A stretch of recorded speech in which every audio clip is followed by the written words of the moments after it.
doing and then answer some questions. So without further ado, I'll hand the floor over to Zach, and I hope you guys give him your absolute full attention because he's going to talk about stuff that you guys are all really interested in.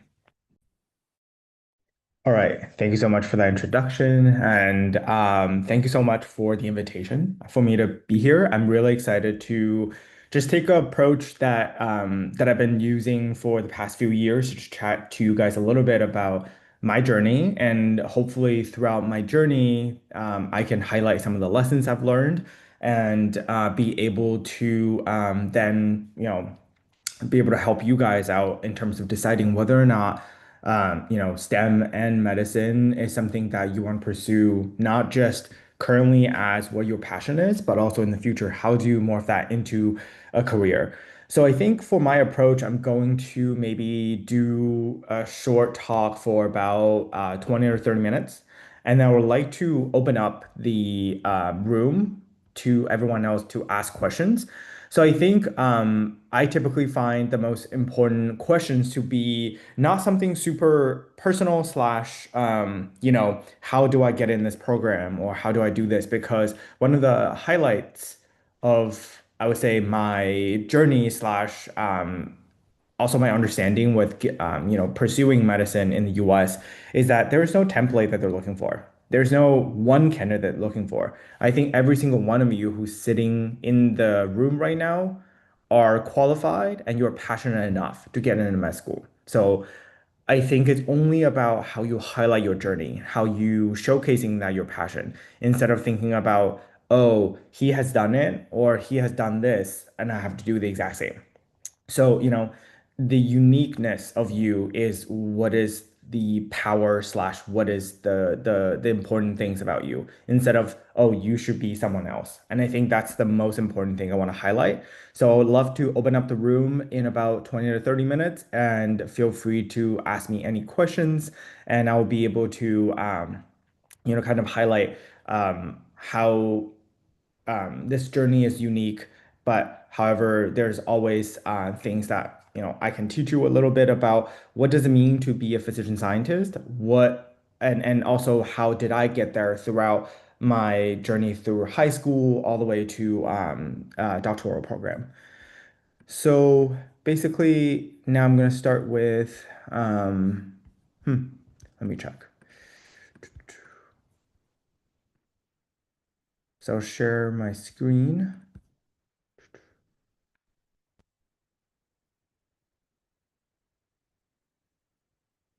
All right, so I will tell you guys a little bit about. So I will start, with my journey on becoming a physician scientist and what does it mean by being a physician scientist in the US. And I think one thing I would like to highlight is that there are a lot of pathways to become a physician scientist. You do not need to pursue an MD PhD to become a good physician scientist. This hyphenation, being a physician and a scientist. So obviously, to become a physician, you have to pursue either ND or DO school in the US. But the scientist part really comes in with how much passion you have for research and how to what capacity you want your research to be. So I think that's something you want to think about, and also is something that everyone's journey is slightly different, and you don't necessarily have to pursue a doctor PhD program to be a scientist in the future. But also, if would you like to be formally trained in the setting, such as a PhD program, to pursue scientific research in the future, is very. It's a question that you have to ask yourself. And also doing your PhD, one thing that I didn't really appreciate until later is that you can pursue PhD in anything, particularly at bigger universities where they have funding and they have the program. So I have friends who are doing PhD in anthropology, PhD in history, PhD in English even, to be able to combine their passion in terms of investigations and research to their job as a physician. So also keep that in mind. So I think I will maybe start with a geographical journey. So I think a lot of us come from a back. I can see a lot of diversity on the audience. So we all come from different backgrounds. So I would like to highlight a little bit of what my background was. So basically, I was born on the western frontier of China, kind of the central part, but based on, and I'm sure a lot of you guys might not understand the Chinese geography a lot, but I'm born on like the western part, and actually, in the end, I realized my passion for medicine really started when I was really young because we actually had to move quite a bit when I was young because the environment there is not really good. So there's a lot of high altitude. So I actually had to move because of, it wasn't really good for kids growing up there. So we actually had to, was in the hospital all the time. So that prompted our family to actually move to the coast, which is much more arid, which is much more nice, like for a kid to grow up and also for pursuing education. So I went from age of 5 all the way to 16 in Wuxi, China, and I attended high school there. And it was then I decided it was a family decision where we thought that in the future, I would love to pursue education in the US. So let's get started a little early. So I moved across the world, probably about 7,000 miles at age 16. I came to the US alone. So all my family are still back in China to a small town in Pennsylvania. So it was a Catholic school, which I'm not religious, but it was a really interesting opportunity to go to a school in rural part of America to really get a sense of what life is like in the US. So I went to Mercier's Prep for high school. Then during high school, that's when my passion for biology solidified. And I think that it's kind of the common journey where I love science and I love to help people. And I think the natural extension of that is to go into medicine or going to something, a helping profession that can utilize my passion for people, utilize my passion for science to help people. So that was the time I started thinking about what field in biology I can pursue. So I went to Johns Hopkins in Baltimore for college. I started off as a biomedical engineer because I didn't really know. I think coming from a family that had a few engineers but no doctors, I thought, oh, the best way to translate biology into science is to become an engineer, to translate the principles of biology towards something that you can use physically as a product. And it was at Hopkins that I realized, oh, I there is also another way to help people in a less hardware way, but more so in terms of caring and the physician's touch. Because there was a strong pre-med culture. So I decided to shadow a few physicians to take a look at the healthcare system and see whether or not that's something I liked. And indeed, after volunteering and shadowing and really in taking a look at the healthcare system, I decided to pursue medicine. So I kind of came to this journey a little late. I was not someone who, in high school already knew I want to do medicine. So a little late. And I think that is also another lesson is that everyone's journey is different. You can come to a conclusion or come to a decision slightly later than other people, but that's fine. I think every step of the way, as long as you're enjoying all the realizations and enjoying the day to day, it doesn't really matter. So that's when I decided to do pre-med. So I went through all the courses and also decided to take a look at research since Hopkins just has a great environment for conducting research. So, and also fell in love with that. So then it was how do I combine my interest in basic science investigations, try to drive a hypothesis-driven research, um, at the same time also thinking about taking care of people. And I think that's when I realized this niche slash interaction between science and research, science and medicine is that it's the task of a physician scientist, where your job is to go to the clinics, taking care of patients, but also identify gaps and areas where current medicine and current protocols cannot treat, or there are patients that you cannot serve yet. And that's exactly where you come in as a physician scientist, is to identify problems, identify what is lacking, and then use your skills that you have learned through your PhD or your investigative skills to make medicine better, to add on new treatments or new devices or new way of thinking about diseases towards what we have as a toolkit as physicians. So that's once later I decided to give physician scientist training a try. So applying to PSTPs or MD PhDs. So one of the caveat here is also as international students, applying to MD PhDs is also really hard. So I decided to pursue MD first, just apply to MD schools first. And then at Harvard, that's when I realized I can also affiliate into the MD PhD program where I can add on a PhD on top of my MD coursework. So that's how I end up in Boston, in Harvard for my MD PhD training. So it has been a long journey, and I think I definitely taking a slightly longer approach towards this training than some of my peers, and I think it has been a wonderful journey. So throughout my different parts of my training, I learned different things, and those things exposed me to medicine.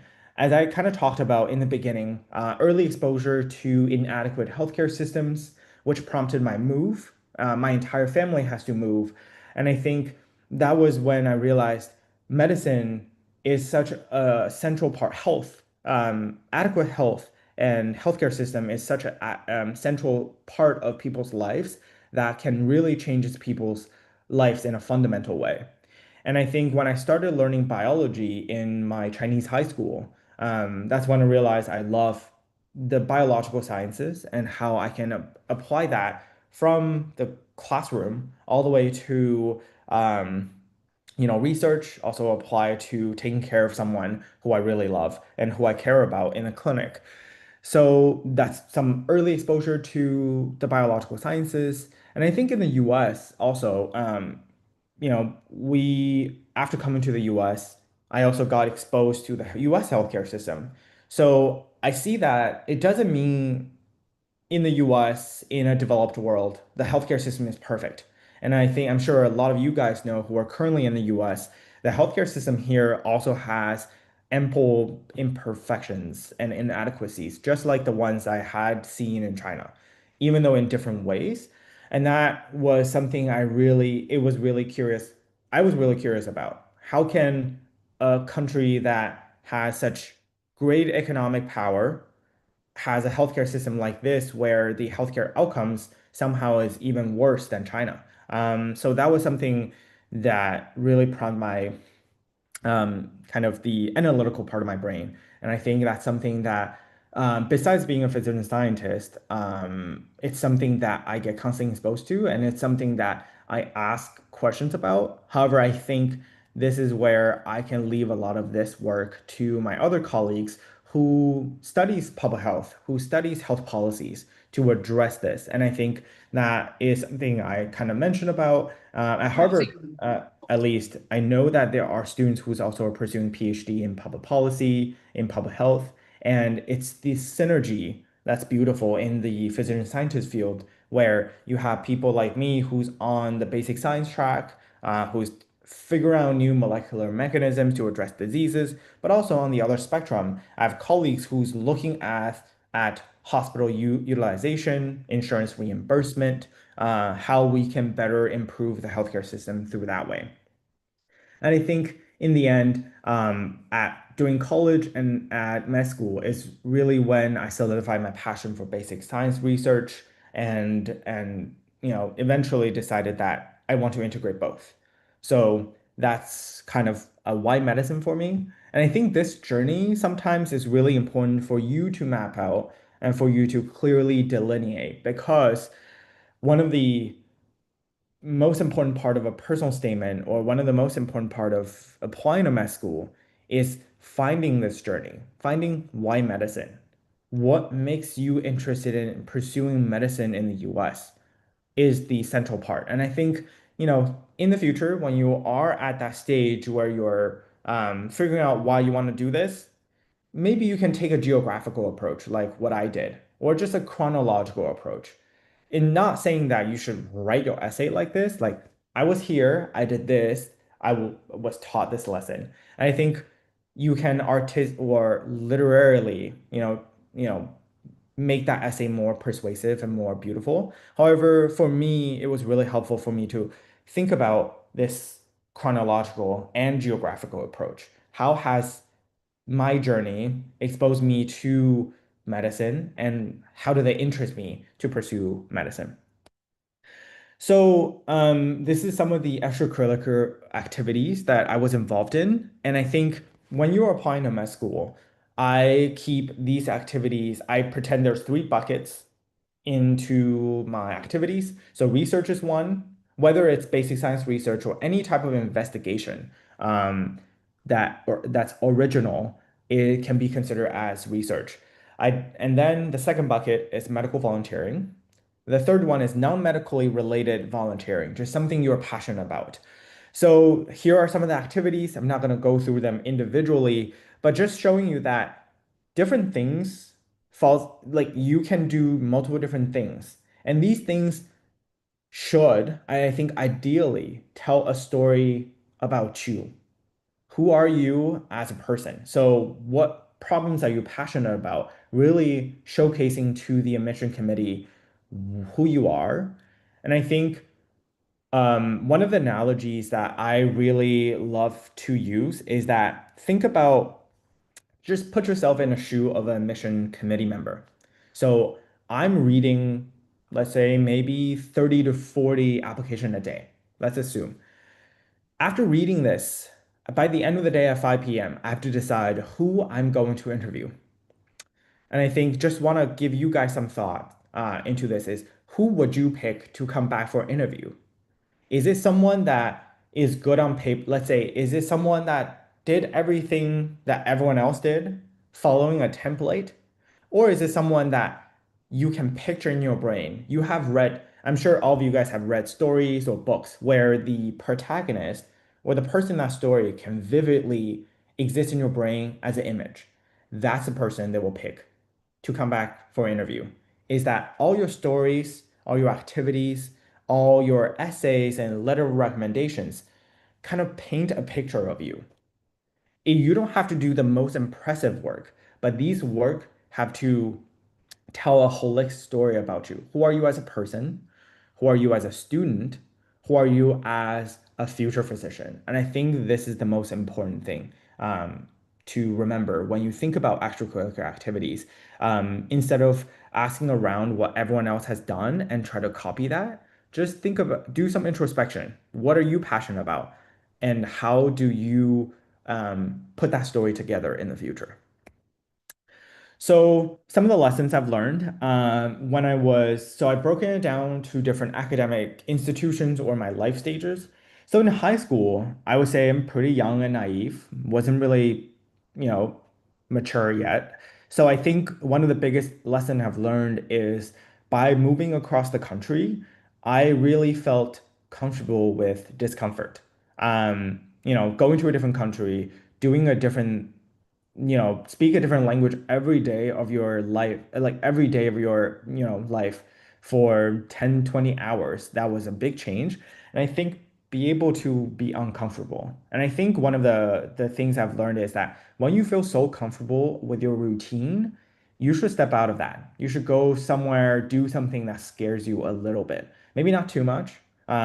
Just be a little bit uncomfortable. And I think by challenging yourself slowly like that, it's really helpful.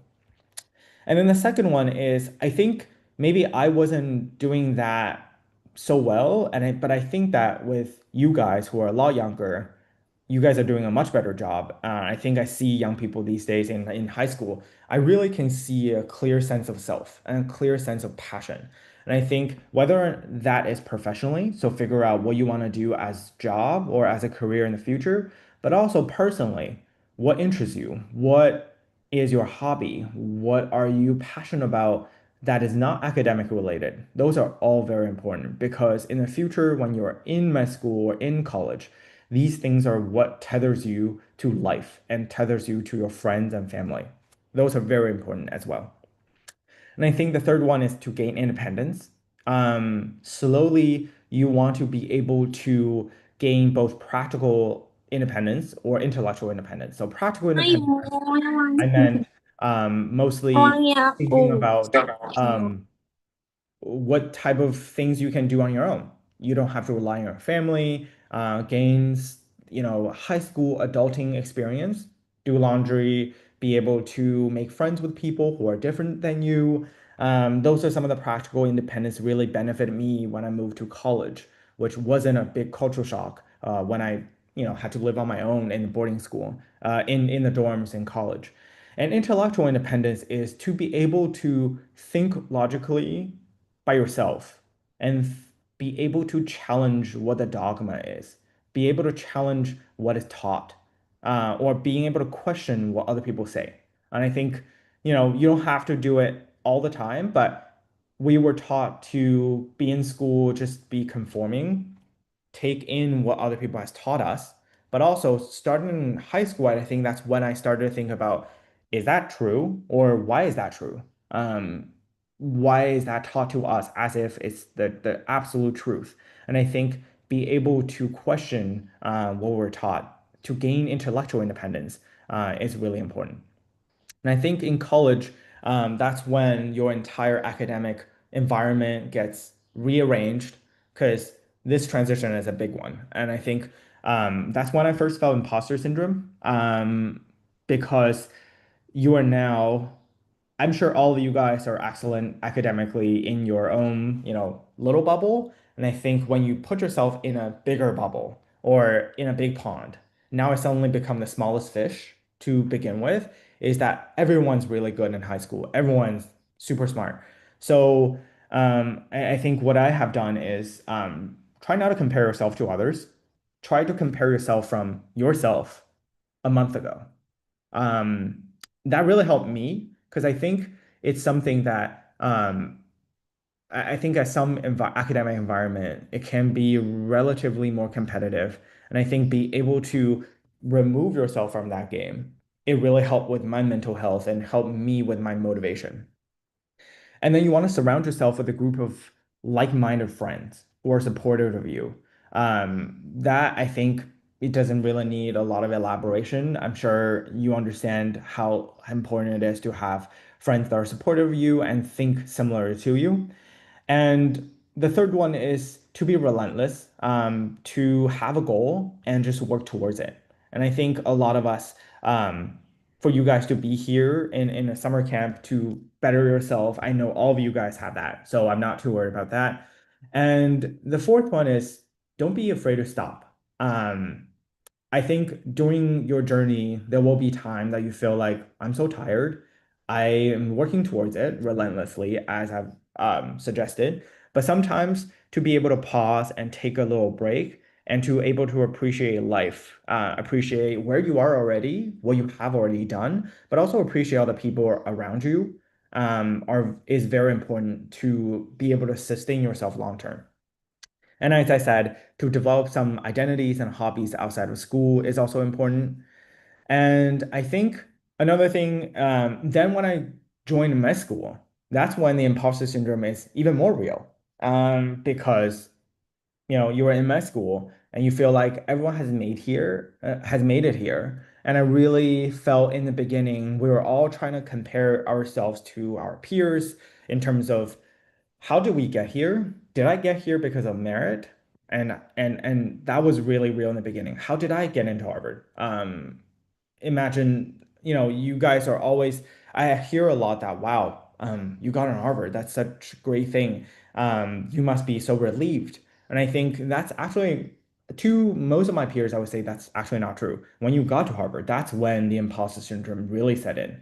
How did I get here? What did they make a mistake? And I think be able to stop doing that is a slow and hard task for a lot of us to do. And I think the environment here is really great. It's not toxic at all, and you really are able to focus on your passion towards medicine instead of focusing on competition and imposter syndrome.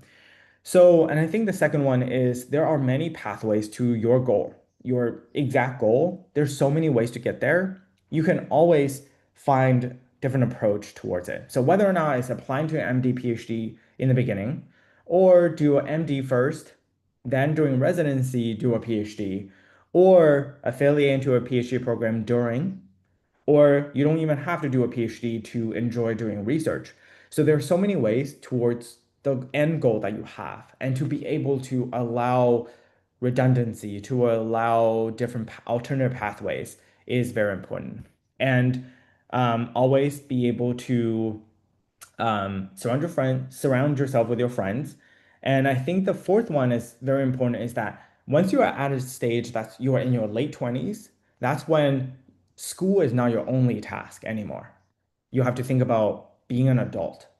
And I think it's hard for me maybe to convince some of you guys that that is a big part of your life right now, because I think you're blessed with the energy and the mentality of a youth, which is really good right now. But eventually, you have to think about, okay, how do I put adulting into this equation? Thinking about partners, thinking about taking care of your parents, thinking about how to balance work with career with your future life outside of hospital. That's something that you have to slowly incorporate in. And I think that unfortunately is a try and error approach, just to see how to balance that. And to be able to say, hey, it's find a work-life balance. Like, hey, it's okay. I'm okay with taking some time off to focus on my friends and partner. And I think that's something I'm learning along the way since I've started my school. And then slowly, I think the most important thing in the end is to shift external motivation to internal motivation more. Is that I'm doing this not because of I'm trying to use this to get into med school or use this to get into a good residency program. It's more so I genuinely love doing what I do, and I think you have to play the game too, that you have to pursue external motivation. You know, getting grants, getting scholarships, getting things for your resume. That has to still happen just because that's how we build our careers. But also at the same time, find things that you genuinely enjoy because that will carry you forward in a more sustainable way so that I can work an 80-hour work week, not because I want to become the most prolific attending in the future, but more so I can do 80 hours of this because I can take care of people that really need me. And I think these two mindsets are very different. One is very draining. And that's why I think I'm not saying all physician burnout is due to the first mindset, but I think a big percentage of that contribute to it is that you no longer feel as passionate as before. So what your day-to-day tasks are, let's say being a physician, taking care of patients 80 hours a week, now becomes more external and it becomes more draining. In the other end, when you're enjoying what you're doing and enjoying taking care of patients that you care about through a specialty that you are very passionate about. And I think that makes your life a little easier or more enjoyable as a physician. So I think that's, I would say, out of all the lessons, something that I'm trying to do also. I wouldn't say that I'm perfect at it either, but I think being able to be in a PhD program, being in an MD PhD program now that I can slow down and truly think about what internally motivates me the most. And in the future, I will just choose what I like to do instead of choosing what I think I should be doing. And I think that doesn't only apply to MD PhD path already, it applies to you guys, whether it's in high school or college. Is that, do I enjoy this? And if I truly enjoy this, then do that. Do that, and that will really make sure that when you're presenting your story to an admission committee, that's when things really stands out from paper. Like it jumps out from the paper and it showcases who you are. So I think those are all my monologue of how my journey has led me towards a physician scientist track. So I will open up this two questions, and I see there are some hands. So I will just go in order as I see them. And so make sure that I will maybe stop sharing. And Zach, if you want us to help moderate by giving some, you can take some hands and the chat. We can help you Sure. with that as well. Yeah, if you guys can do that, I can. If you guys can, also don't feel pressured that you have to raise your hand and speak up. If you want to put some questions in the chat, I think Aman or Rourke, if you guys want to monitor the chat. That'd be great. Yeah, So I will sounds go. good. I'll jump in with some chat questions in between as Sounds I great. see them if there are any Yes. good ones. Yep. So I will start with Malak. Sorry, am I been butchering all your names? Yes, okay. Sorry. Oh, sorry. I think maybe Malik B, because I think you're the first one on my screen. And I'll go to Malik E Assam later. Okay.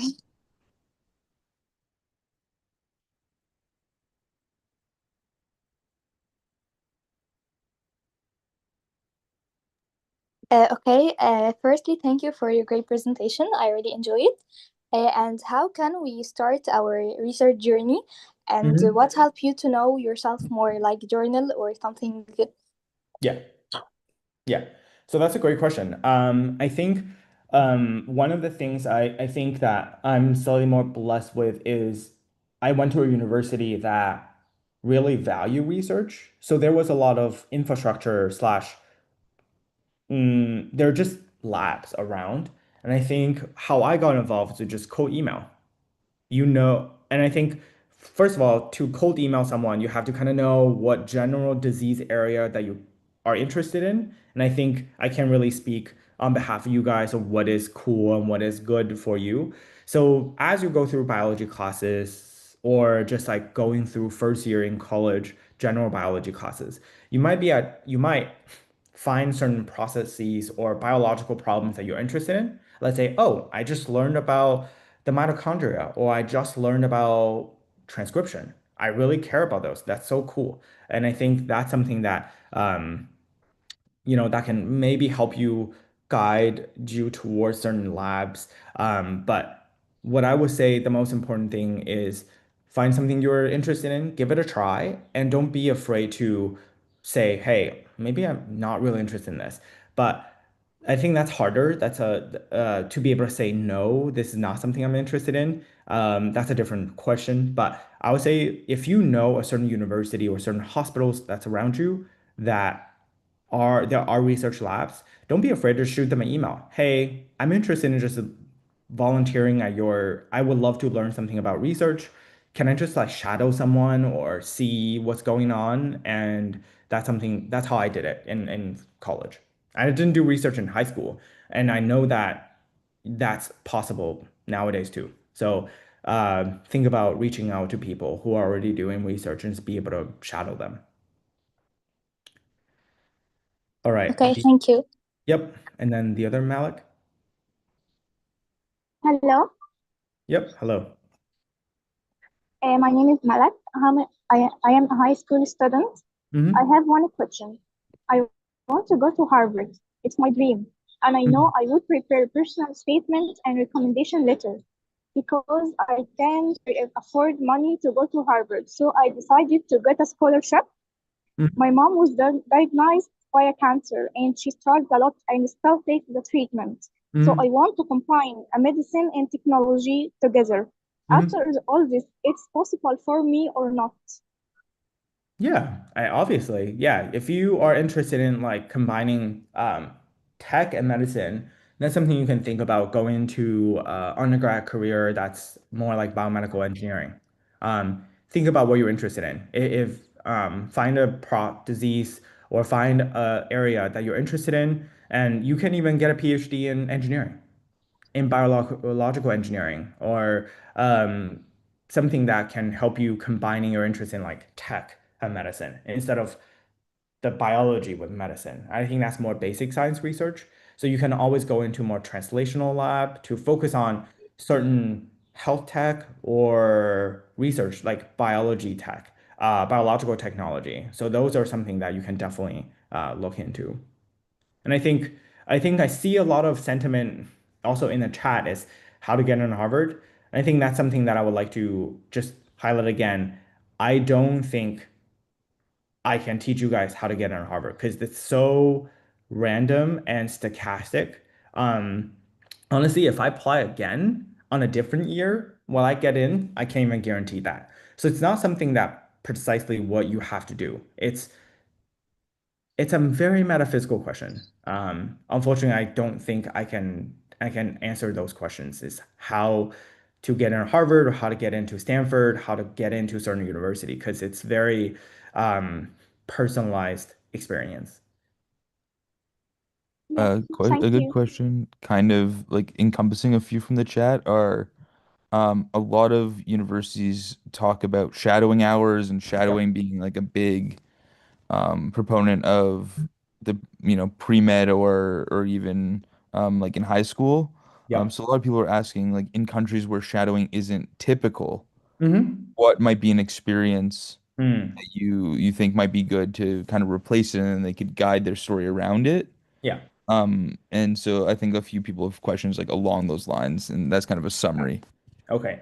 So I think I would say, things are not typical, but in some countries, I would say I did some shadow in China, and it was not typical for someone who's not in a MD training path to be walking around the hospital.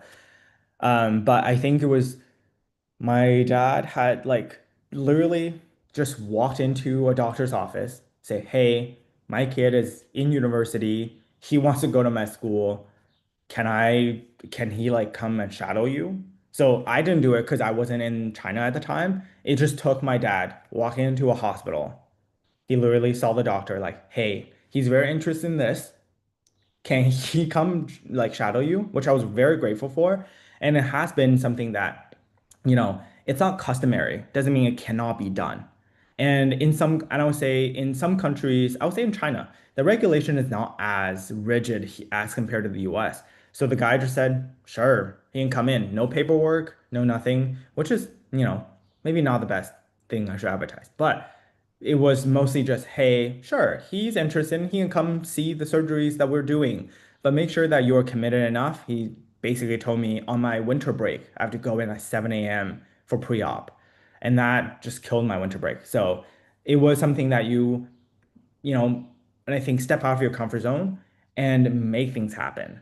Things doesn't happen normally, but doesn't mean it cannot. So I would say just figure out a way, maybe go into the hospital, just like ask. Don't be scared to ask.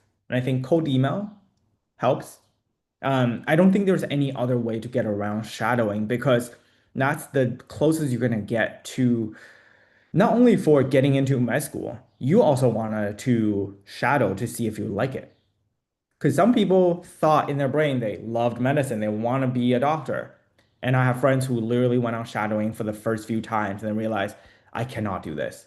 This is too chaotic. This is too high stress, or this is way more intense than I thought, and I don't like blood, or I don't like this. You don't really need to be okay with blood to be a doctor, but I think that really would dissuade you a little bit if you go into the hospital and you don't like what you're seeing. So I think that's something that you should do. And I think also it's something you should do not only just for med school, but also for yourself. So unfortunately, that's my answer. Um, so I will go with Maisha. Hi. First of all, thank you so much. I think it was a great session and I really learned a lot. And your journey is so inspiring, especially that shadowing incident. That's pretty fun to know that Hmm. you had to sacrifice your winter break to get that experience. Yeah. Okay, so my question is, well, at a high school level, I've tried to get into some amount of secondary research, that is reviewing the literature or the Yeah. topic of my interest and coming up with a hypothesis of my own. But I've always been curious about clinical research. I know that you have addressed this. I'm not asking how to get into it. I think it's Yeah. pretty unlikely that I was able to get into it. But I'm curious to know that in a clinical research setting, when you are continuously testing your hypothesis, performing experiments, have you ever had an idea that completely failed? And when that happened, how did you distinguish if it was an experiment that failed or was it your theory that was wrong? Yeah. Yeah. No, always. Hypothesis, if your first hypothesis is your published paper, I'm very concerned about that research because that's typically not how research is done. Like research take many, many, many, many directions and detours because your first idea is normally never the right answer. And I think to may be able to differentiate that, and I think a lot of time is, did I do everything correctly? First of all, human error. Second of all is, can someone else replicate it? If someone else can do that and somehow get different results, then it's maybe not the hypothesis. Um, Maybe it's just human error. So be able to cross-reference with different papers, different people in the lab. Um, that's something you can like try to suss out whether it's the question or your method. Okay, great. I Thank think you so that's the much. easiest. Next I'll go to Fatma, Eunice. First, I want to thank you for your time and words. My question is, how do we deal with the fear of rejection at certain stages? Ha. Hmm. That's a very big question. Dealing with rejection is never easy. I think for me, I can really compartmentalize it. I basically see a rejection email, I'll read it, and then I just close it. I don't dwell on it. Like that, but then that's the thing. I can't really teach you to have a certain personality. For me, I would try my hardest to apply, but if I don't get in, I feel like I try to just close it in a box first and not think about it. And I think to be able to do that, you have to have a lot of self-worth, or in a way that you should be confident of yourself. And I realized with applications that when you get rejected from applications, it doesn't mean you are not good. It might just be for that particular program or that particular school, you might be the right choice.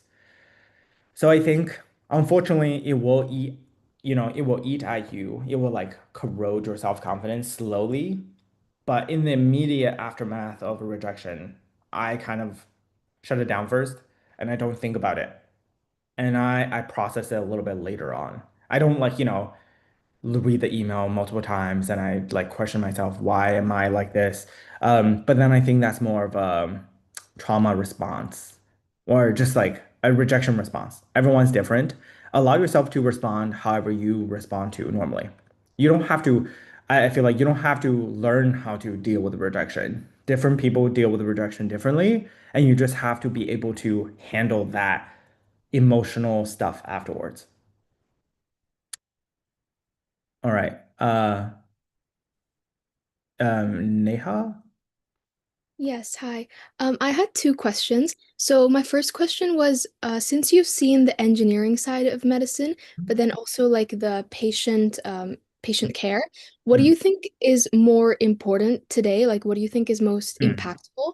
And secondly, I've also seen people applying to med school with like 200 hours of volunteering or like a certain number associated with that. How important do you think that number is? mm. So I'll answer the first question.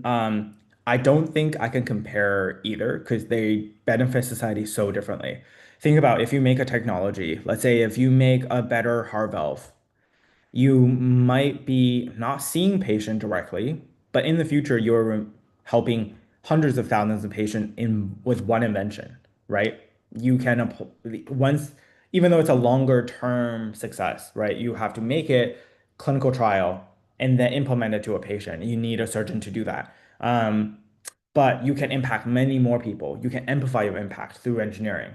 Medicine, on the other hand, it's quicker, it's more direct. You put a patient on medicine, you're saving them directly. You do a surgery, you're helping that one patient directly. However, how many patients can you help in one day? That's very limited. So I think they're very important in different ways. And to be able to combine them, that's where physician scientist comes in. And I think that's a kind of an intermediate ground to it's a bridge to link those two. And I think both are very important. And I don't think I don't think it's easier to compare. For the second one, number to me is never that important because there are ways for them to verify numbers, but it's really hard. And I'm sure that people may be slightly exaggerating hours or the hours is hard to keep track of, so it's an estimate. So I would say the number doesn't really matter as much. Obviously, that matters when you only did it for 20 hours and you claim it to be like 200. That's different.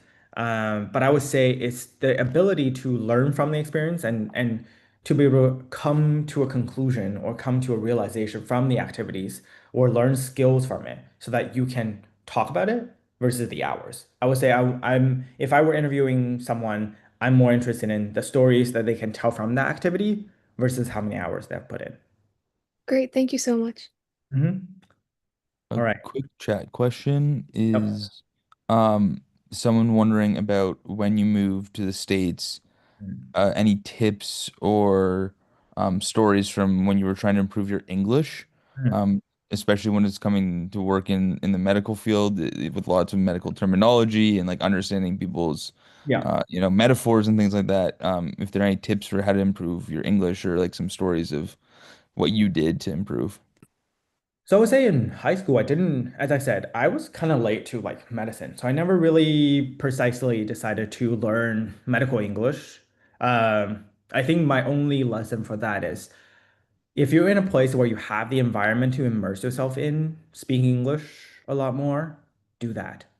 That was really helpful because I was in ESL class for a little bit, but I think one thing I did is that I just pushed myself to go into some of the classes that has like 99% local students.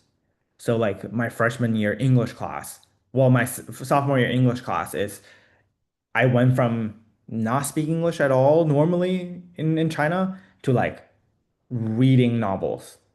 And I think that was very uncomfortable, but that really benefited me in on the back end. So I think just push yourself in an environment that you use it all the time. And don't be afraid. Like you can have an accent, you can make mistakes, but to use it, just don't be afraid. All right. And I think next is Mohammed. Is it me or is it someone else? I Just want to know. make sure. Yeah, you were the first one on my screen, so go ahead. All right. So I think that most questions right now are just focusing on the destination, on like the goal of when I do get in a university, but no one's really asking about the journey of Mhm. um how does one manage his work like and the studies along the way of trying to get to that university, trying to get that grade, trying to put in that work. Mhm. How as you mentioned, how do you think that is the best way for one to deal with a burnout Mhm. or the Mhm. excessive effort that you put in any field, like anything that you Yeah. do? So I think Yeah, that some of the burnout thing I kind of alluded to is, obviously do things that you're passionate about. yeah. Don't do something that you're not passionate about. And I think that's when you have to differentiate between, is this what I want to do? Or is this Mm. what I think I should be doing? That's what But intro. even then, like even if you are doing something that you are Yeah. passionate about, but the work is just too much, like Yeah. over a long period, doing it over and over and over. Take a break. What's the Be able to take a break. Like, hey, I'm having a little burnout. So sometimes I will feel that way and I will go on like a weekend trip away from what I'm doing because I just feel like I'm so tired of what I'm doing day to day. Being able to slow down a bit when you can and be able to say, hey, I don't need to work this hard for this, for 2 days. And then the second thing is to be able to, you know, and I think what I said that I realized later on that's really important is find a hobby outside of your work. Find things that makes you happy outside of what you're doing, like in terms of work. That really helps. And if you don't have that, that's all you have is think about work, then it yeah, fills that's time as that well. is the Exactly. That's the thing I learned later on in the future is that I really need a hobby. Mhm. Yeah, things that you Right. love outside and family, friends, very important. Yeah, of course, of course. Yeah. All right. Thank you so All much. right. Any questions in the chat? I see a quick one with SAT, ACT, doesn't matter. Um, yeah. There's one from earlier that I think a lot of people would be interested in is it's a question about did you have um any plan Bs if you didn't want to study in the US? Were there other countries you were interested in studying medicine? Uh, Um or other programs that you were interested in other countries, either like Europe or Asia or maybe some programs that you know other people went to that are interesting? yeah. So I didn't think of other pathways because in the beginning, I didn't even think of medicine, but then I didn't know I'm that type of person. If I have a goal, I'm trying to think about that. I maybe will have like a backup option. So I thought about PhD only, or thinking about I don't know. I thought about PhD, didn't really think of industry, like just go into industry to work. Unfortunately, I think with a biology degree, your options are relatively limited. Other countries, I just feel like I wasn't really aware of those when I was in college. Now I've definitely learned a lot more about it, like Canada, Australia, Europe. Um, there are talks within, the medical community these days, whether or not it's good to move to another country to practice medicine and how's the work-life balance there is. And I've heard Europe is pretty good. But I haven't like investigated into that when I was applying. Um, and I definitely thought about if I apply to my school 3 times and I don't get in, I was obviously gonna find something else. And I think I thought about doing PhD. And then eventually think about whether or not going to stay in academia or go in industry. Some other programs that I thought was interesting. I know that there's one, I know some of my friends who are international actually went to med school in Europe and also NUS, so National University of Singapore. It's like a combined program with Duke University. I know that's also possible. Um, I know one of my friends is now in med school in Ireland, which is really cool. But other than that, I didn't really think of any, I didn't hear a lot of other really unique programs. Um, but you can definitely go to med school in other country, but you have to look up the regulations and how to get in. Are you eligible to get in? I'll go to Ala. Yeah, sir. Yes, okay. It's Arabic name, so it's Oh. Ale. Mhm. Yes, okay. Actually, I have often heard that the fruit of studying medicine take a while to show. It takes time before you really feel the results of all the effort you did. So, do you feel like you have reached that point yet, or you are still on the way? Um, I don't think I would say medicine is not really a long-term thing as compared to research. I would say research is a long term because you can do an experiment that works well. You have the day-to-day success, whether it's in research or medicine. And I definitely have not reached that point for medicine because I cannot take care of a patient on my own. I don't think I can manage 99% of the situation that happened in the hospital until you're probably like a well-seasoned attending, then maybe. But also, I think medicine is not a destination. It's so cliche to say that. No one knows everything in medicine, and you are always learning and getting better at it. So I think you will be at a level you feel confident enough to handle most of the situation. I'm definitely not there. So just you have to be able to feel like you are making incremental gains. So every day I'm seeing a patient, I'm learning a disease, I'm getting better at it. I can better diagnose a patient that comes in with chest pain. And I think those are the things that sustain you progressively, is that I feel happy of what I do and I'm being better every day. All right, next is Rawida. Yeah, that's right. Okay, so first things first, thank you so much for that amazing presentation. And I'm actually so happy to see you again. I attended this program once and you were also a speaker. Mhm. And I wanted to ask you, like, how can I make my, let's say, my experience stand out more if I'm applying to any university or college, especially in medicine? Yeah. So I would say for standing out, you're not standing out because of certain activities. So the question that I think my answer to you is relatively simple. What makes Rawida Rawida? That is not Zach. That is not Roark. That is not anyone on this chat. It's obviously not good grades, and it's obviously not just a random shadowing experience, right? Because we can all do that. So Yeah, what makes you you? That's what's important. Is what type of shadowing you do and why are you doing that? Why are you interested in certain research? Like you cannot, like if you do the same activity that I did, that's not you. So all I can say is think about what makes you you, you. It's a really okay, hard thank question you. to answer. Yeah, But unfortunately, I think thank that applies to a lot of questions in the chat. Is how do I do this? How do I get in Harvard? How do I get in somewhere? Just think about this question. What makes you you, but not the other person that's to the left of you on this chat? Not a good grade, not a good MCAT score, because everyone can do that. That's what I'm gonna say. Yep. Thank you. Uh, Um, I got one other good question in the chat, and that is, how does the F1 process look like and scholarships for international students? If you could give like yeah. a little summary, because I know a lot of the students are international for today. Oh, for sure. Um, Yeah. so So that's I kind of some helpful info. For college, that's slightly different. And I think college, it really depends. Well, I think both college and med school depends on the school. Unfortunately, I have to say there are not a lot of opportunities outside.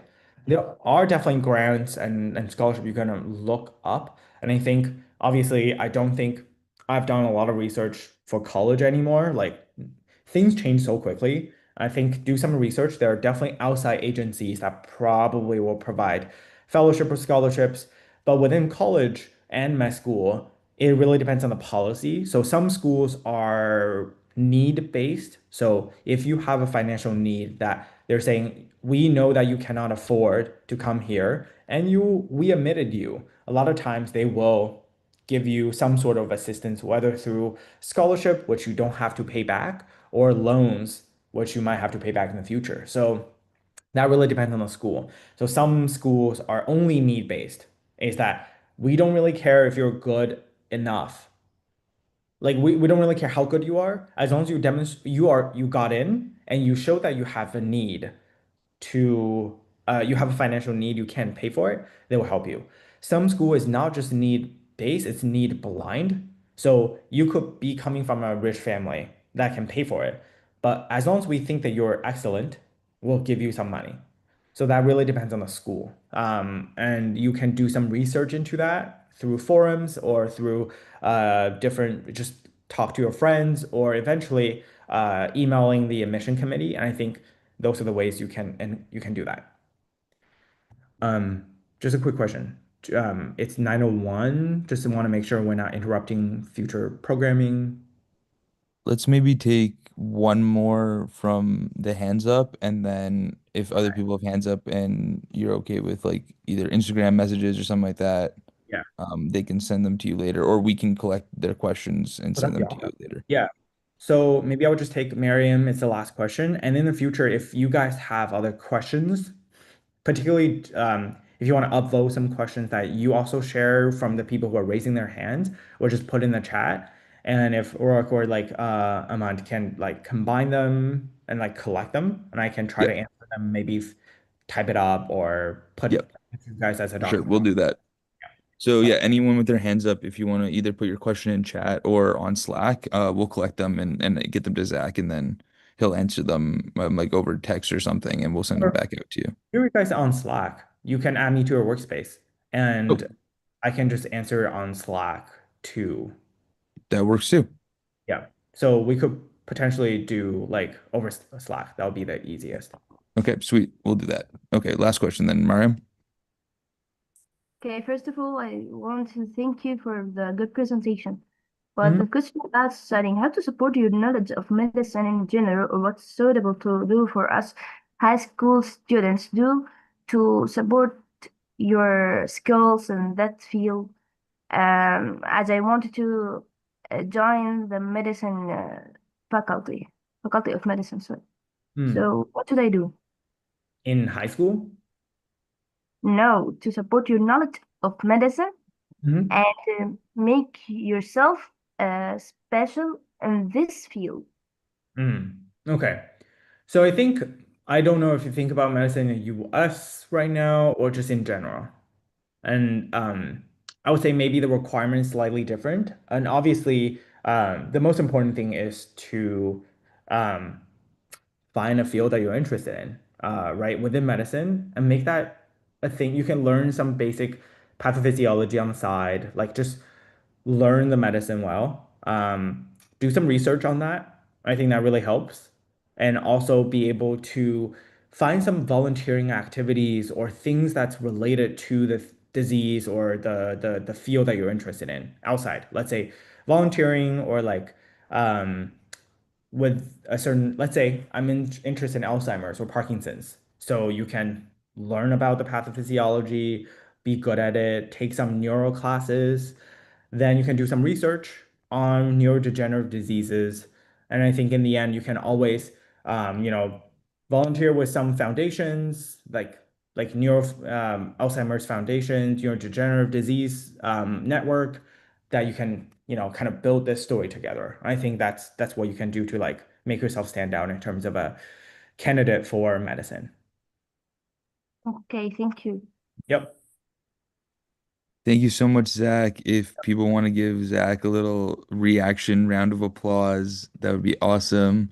A little virtual round of applause. We love having you. We're really thankful that you're here with us today. So thank you for your time, and I know that the participants really, really loved your presentation.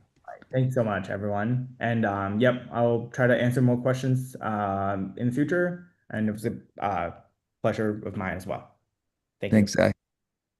Um, We're going to start our workshop in maybe 2 minutes for today, just so people have a chance to go to the bathroom if they need to grab water, anything like that. Yep. So at 9:07 Eastern time, we'll start, um, or blank '07, whatever time you're in. So we'll start in 2 minutes. If you have to go to the bathroom, if you want to grab water, anything like that. So go do that now, and we'll start in just a minute. And then we'll release the poll for today as well during that Yes. time. When that time comes back.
All right, it is 9:07 on my screen, so we're going to get started. First, we're going to do the attendance poll for today.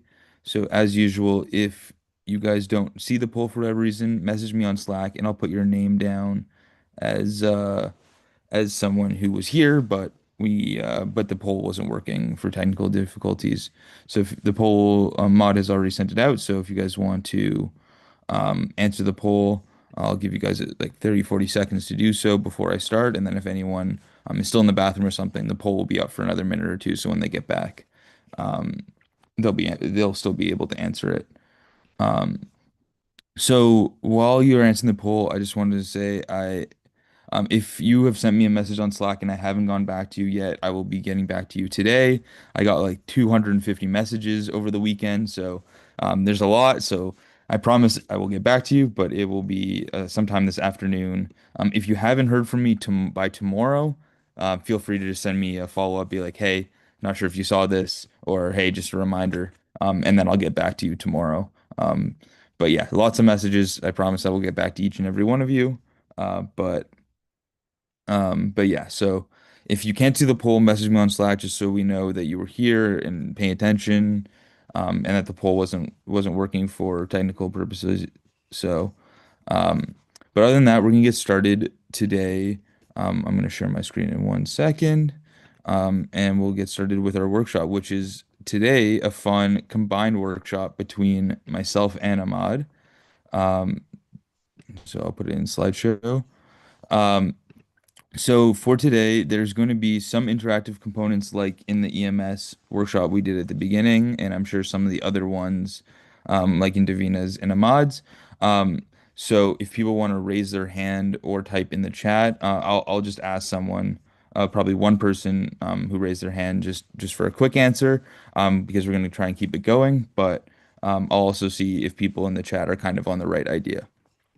So yeah, lastly, if you didn't see the poll, then just message me on Slack. It should just pop up for you on Zoom. All right, well, let's get started.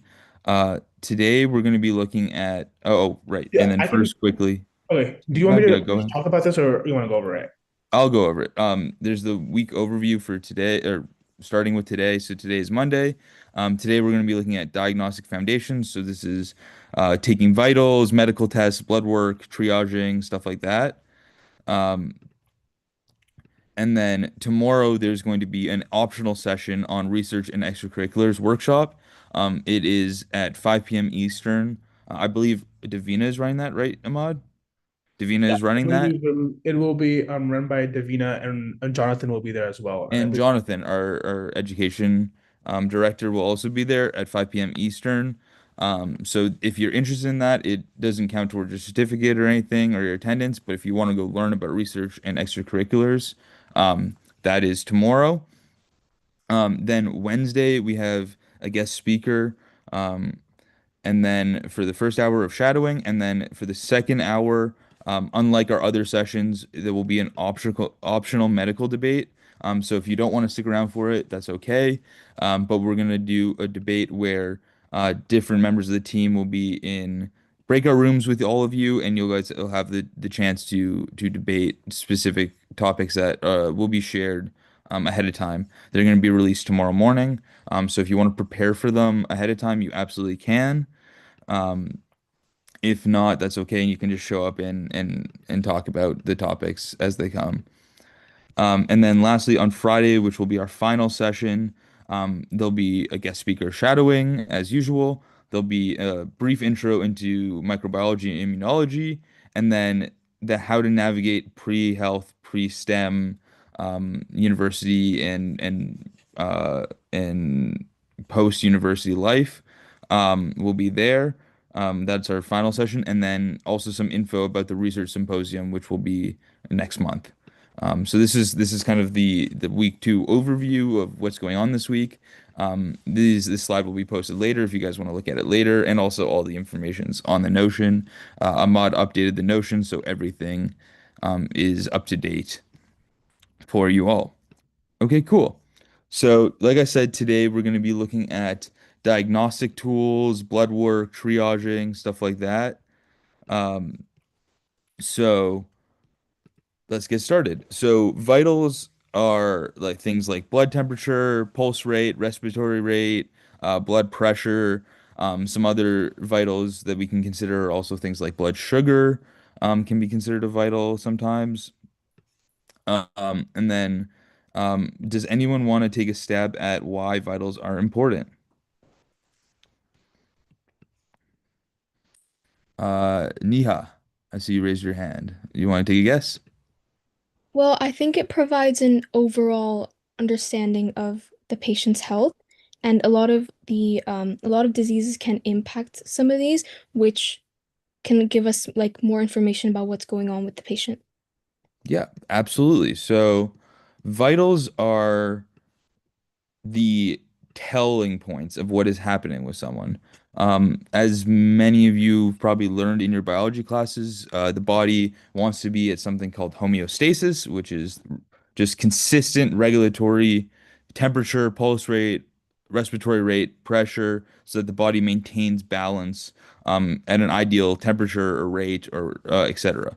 So these are really important for a few reasons. So like Neha said, detecting problems. Vitals are when something's wrong with vitals, it can help us determine where medical issues might be, different potential problems, disorders, diseases, etc. are all determined initially by, oh, this might be this because of vitals. Another thing is they're also easily measurable. These are things that are really, really easy to measure. When you have something like, let's say, pulmonary edema, where there's fluid in the lungs, you're not going to be able to say, "Oh, wow, there's fluid in your lungs. I can just see directly, Superman X-ray vision into the lungs, and see it." But you might be able to tell, "Oh, wow, this person's respiratory rate is really low.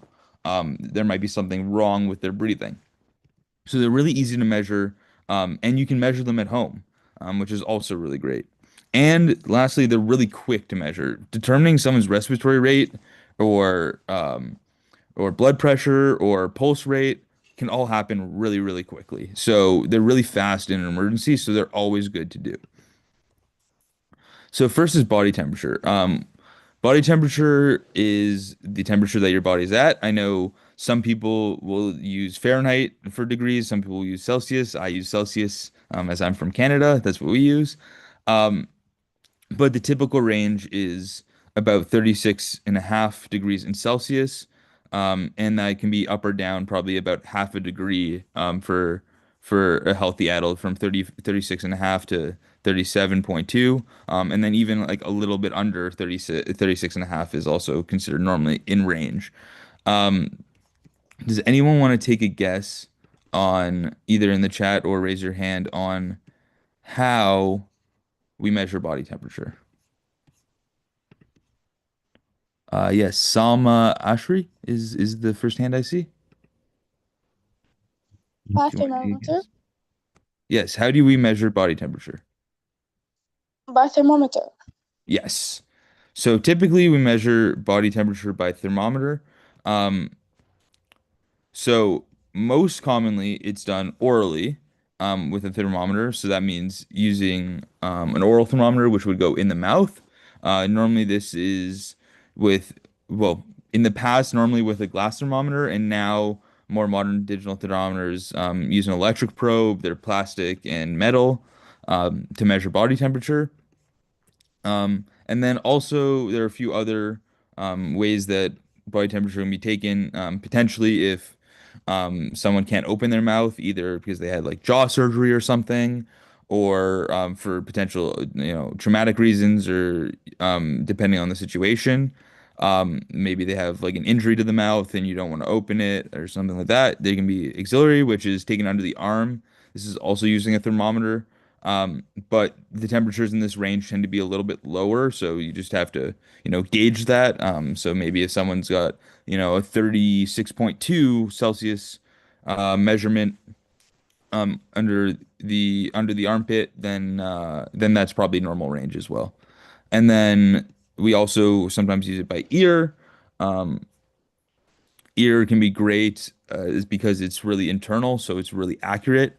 And then we also use skin, special thermometer. The one other thing I will say with skin is at home a lot of the time.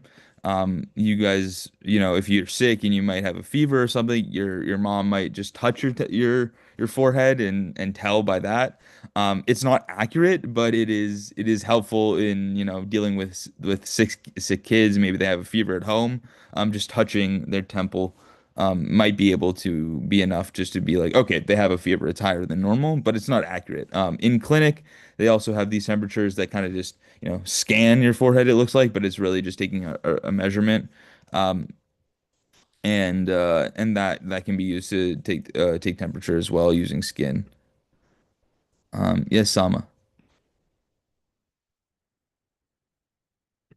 you have a question, or is your Um, hand just still raised? Yep. um, like when we use the hands like this, how we can say that's not accurate since when you see like it's hot. So if she's hot, got a fever. If she's so hot, then she needs a hospital or something like this. Will it really be a problem or not? it's not really a problem. It just I most medical professionals wouldn't just use the hand test because it's not as accurate to determine level of fever. There's some diseases and conditions where you have to look at like how high of a temperature it is before you start worrying about specific potential organs being not effective. Or you're looking at like potential cause where like some fevers, like much higher fevers might be associated with specific diseases. So it's not a problem. It's just more not as accurate. So we wouldn't use it. If you get on an ambulance, they wouldn't be like, "Oh, I'm just going to take your temperature by touching your forehead." They'll just use something so they can be more accurate and determine, narrow down what the cause might be or how bad of a situation it is. Um, but it's just a good test that is used at home to be like, is this kid, maybe lying? I don't want to go to school, or are they actually sick? Okay, so body temperature results. So what might happen if the body temperature is off? Typically, we'd talk about high temperatures being known as fevers. Fevers are used when the body is raising the internal temperature to try and fight off a disease or an infection or something. And then hypothermia is when the body is really low, and this is because it cannot heat itself. And then typically with hypothermia, your body starts to protect the critical organs and heat, your external digits, so your fingers, your toes, your feet, might start to drop in temperature significantly more because your body's struggling to keep, your important organs like your brain and your heart as warm so that they can still keep working. Pulse rate measures how often your heart is beating and how often it is pumping blood to the rest of your body. So typically this is just one beat. So it's a little one time the blood pushes or the heart pushes the blood through from the vena cava, so into your heart and then out of your heart. Um, so Pulse rate, something that people don't often talk about in non-medical, when you're watching it on TV, um, is it matters both how frequently pulse rate and how strong the pulse rate is. If you're getting a weak pulse, there might be an issue with the heart, or an issue with the body's strength in general. And if you're getting, in either inconsistent heartbeats or really fast or really slow, there might be issues as well. Um, there's many different ways to measure pulse.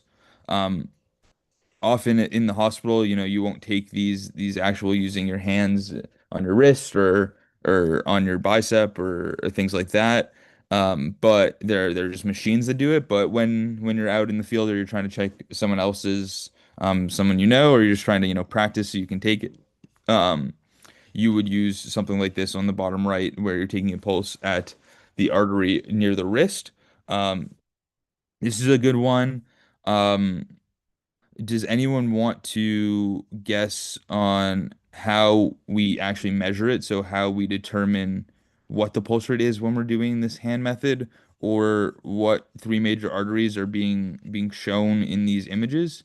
Yeah, Maisha, do you want to answer one of the questions and I'll get Well, someone else I to answer the think other? I'll try. Sorry to interrupt you. I'll try the first question. I'm not really sure Yep. about the second, but I'll give my shot. So the first one, I think so you go to the base of the thumb, and basically the part of the wrist which is at the base of the thumb, and you place your index as well as your middle finger over there. You feel for a pulse, and you count the pulse for 15 seconds. After which, I think you multiply it by 4. That's the method that I have heard of. Hmm. And to answer your second question, I think I can only answer two. Well, three, I'll give my shot. I think radial, ulnar, and is it carotid? Yeah, I believe that is correct. The answer is not on the next slide, but I believe that's correct. So yeah, so that is how we do it. The 15 times 4 method is really common, so lots of people use that. It's really good. It's not the most accurate, you're obviously rounding because you're multiplying by 4. Some people like to do 30 seconds and then double it. Some people like to do the full minute. It's kind of how critical it is. I think in really, calm, like you're not that worried situations, you can sit there for the whole minute and do it. If you're, in a real emergency, then the 15 by 4 method is really good. Something I just want to mention on this slide is, first of all, yes, the pulse can fluctuate with exercise, illness, injury, emotions. So lots of things can make it change, which is why we take it.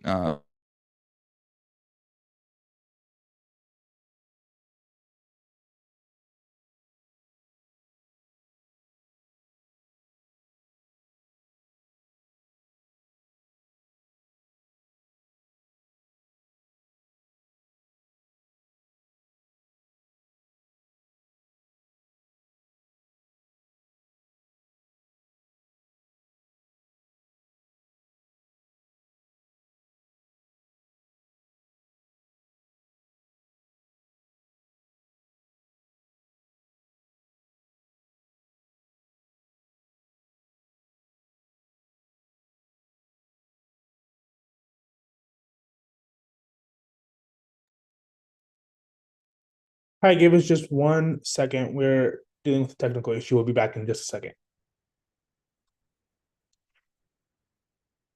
Hmm. Oh, he's back. I'm back. Sorry, y'all. My internet crashed for a second. I am back. Okay. What I was gonna say was, something to consider is the size of the person. So typically with babies, because they might be squirmish and they're not as developed, you would actually take the pulse rate at the bicep. So kind of like in the lower right image, but instead of like on the arm, instead of taking it here, you'd actually just push your finger into the bicep, kind of in the middle, underneath the muscle, and you can get a really good and strong pulse rate because when you're working with something like a baby, the radial pulse at the wrist might be really weak because their heart isn't as strong yet. And potentially with the carotid, they might be really squirmish. It might not be easy to get it with baby fat, etc. So we typically use the bicep or the ankle actually as well, because those are other good points. So you can get pulse rate all across the body and many joints essentially, like anytime there's not a lot of muscle tissue around and it's easy to access the artery. Oh, sorry. Um, so yes, the answers are shown here. So um, what Misha did say before was pretty close. Carotid, brachial, and radial. She said the ulnar, which is almost correct because that actually is the nerve that is in the elbow. So if you were checking for nerve, like anatomically that'd be correct, but this is the brachial artery where the ulnar nerve is. They run right next to each other. But yeah, so those are those, and then measuring pulse rate, absolutely correct. And then yes, you can count your pulse. The 15 by 4 method is absolutely a method that's commonly used. Next, we're going to look at respiratory rate. So respiratory rate is number of breaths per minute. Um, Very simple. You just want to count the number of breaths. You can do this by just listening or checking how many times their chest rises and falls.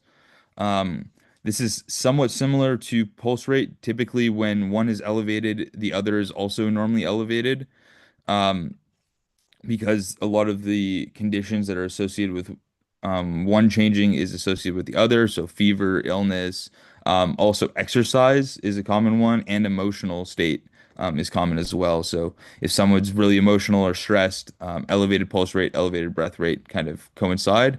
Um, I know it's not on the slide, but does anyone want to take a quick guess on why these two are so associated with each other?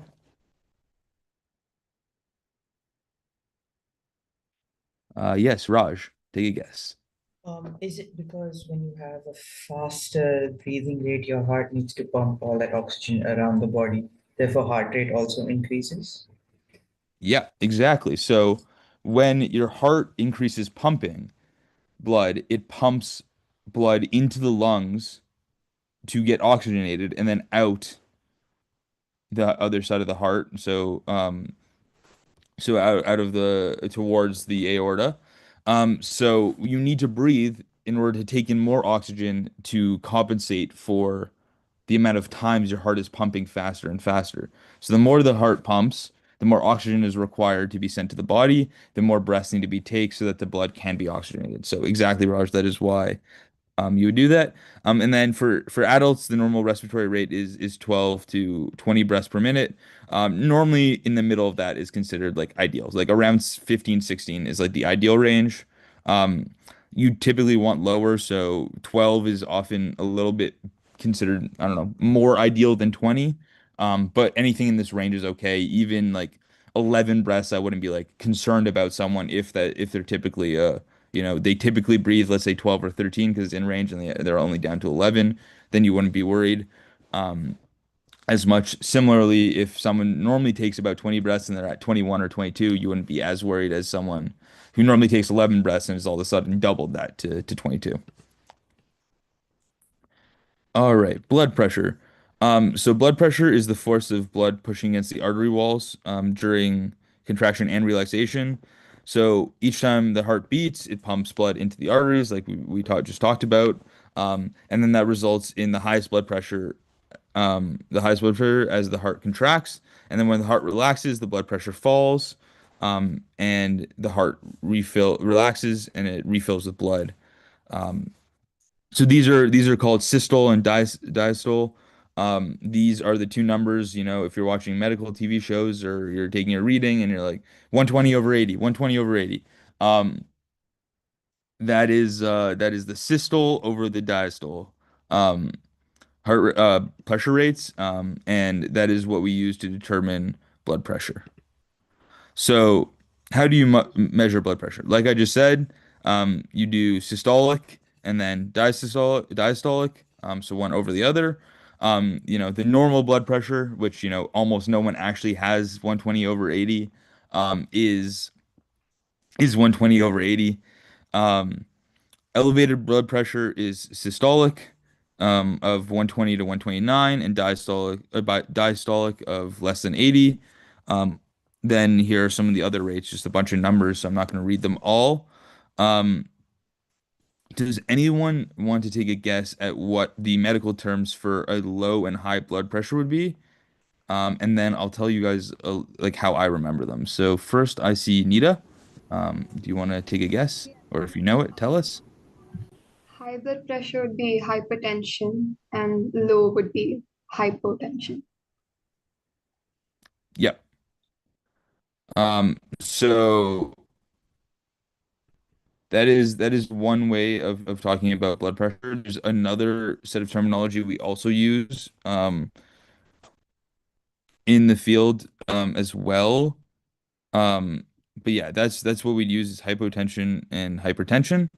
Um, it's it's always good to remember that hyper is more. So if you're thinking hyperactive, that's how I like to remember it, is if you have someone who's hyperactive, then they're like really they're doing things a lot. They're running around, they're fast. And then hypo is the opposite. So see, these are some of the blood pressure cuffs that you might see. I don't know why my keyboard's being weird. This is kind of like a traditional blood pressure cuff. Um, the one thing that is kind of funny with these that I think is fun is these don't actually work in these work in kind of like odds and evens. Um, so there's actually no way to like really um check manual over to be an odd number. Like it shouldn't really be an odd number when you're taking manual, which is funny. So some people get it and they just round, but um because it's hard to be that precise on manual. So normally you just round to like the nearest even number you can find because it's really hard to see.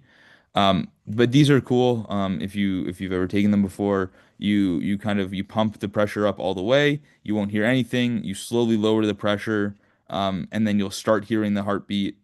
Um, and you combine this with a stethoscope if you're looking for if you're trying to determine when it is.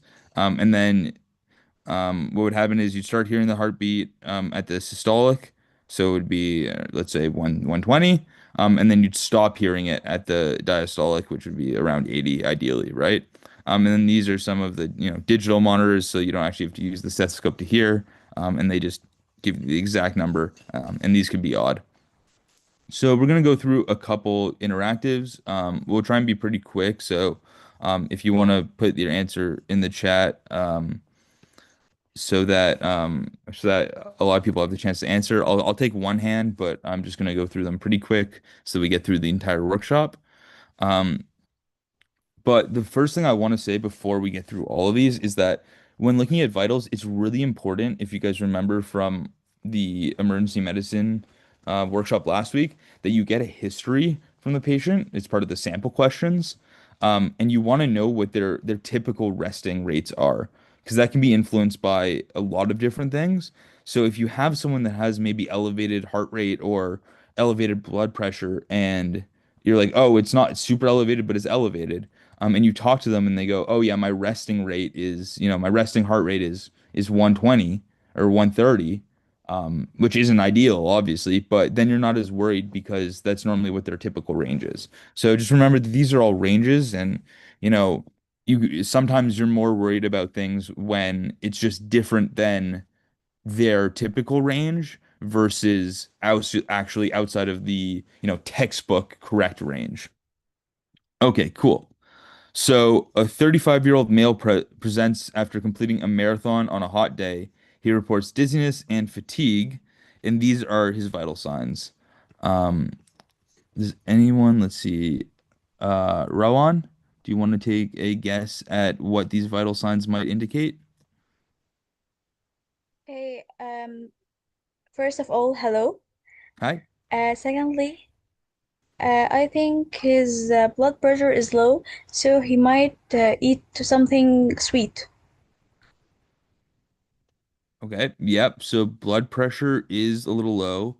Malak, do you want to comment on maybe any of the other vital signs? Anything else you might notice? No, that's the same thing.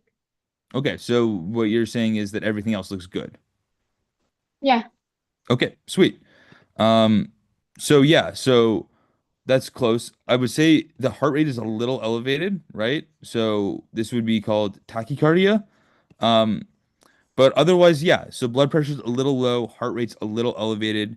Like we covered, respiratory rate 17 is within that, um, 12 to 20 range. It's a little high, like on the higher end of the range, but like we said, he just ran a marathon, so that's totally normal. Temperatures in range. Again, Fahrenheit is not exactly what I'm used to, but I know this is around what it's supposed to be. And then oxygen saturation, which we didn't talk about today, um, is at the bottom here of what is happening. A little explanation. Oxygen saturation is the percentage of oxygen that your blood is bound to the hemoglobin, so the red blood cells that carry oxygen in your blood. Um, Typically, this should be very close to 100 in healthy patients, in healthy people. It normally will be like almost 100, like 98, 99, 100 in most people that are healthy. If it is dropping below 95, it is time to start worrying about it. It's not maybe an emergency worry, but it's time to, start considering helping someone with an oxygen tank or something and maybe going to the hospital to figure out what is going on. Especially if it's below 95 for, more than maybe a minute. It's time to start considering some intervention. So, back to this 35-year-old male, tachycardia. I like to remember tachycardia is tachy, so tack tack tack tack tack. It means fast. Um, if anyone knows what the opposite of tachycardia is, I'll take it in the chat, or raise your hand while I think about this. All right. On my screen, first hand up was Zara. Yes, hello. What is the opposite of tachycardia? Is it bradycardia? It is bradycardia. Well done. So the way I learned it when I was doing my EMS course was tachycardia is fast, so tack tack tack tack tack tack, tack. And bradycardia or bradycardia is think of like a cool guy named Brad, and cool guy named Brad is nice and cool and calm and slow. So that's how I like to think about it. Um, so this is guessing. All this is probably from dehydration during his marathon. So dehydration reduces blood volume, leading to hypotension. So like we said before, low blood pressure. And then tachycardia is there to compensate. So this would mean potentially food, but most likely just getting fluids. So very common. Run a marathon, you're low on fluids, you haven't been drinking, need to go. Sweet.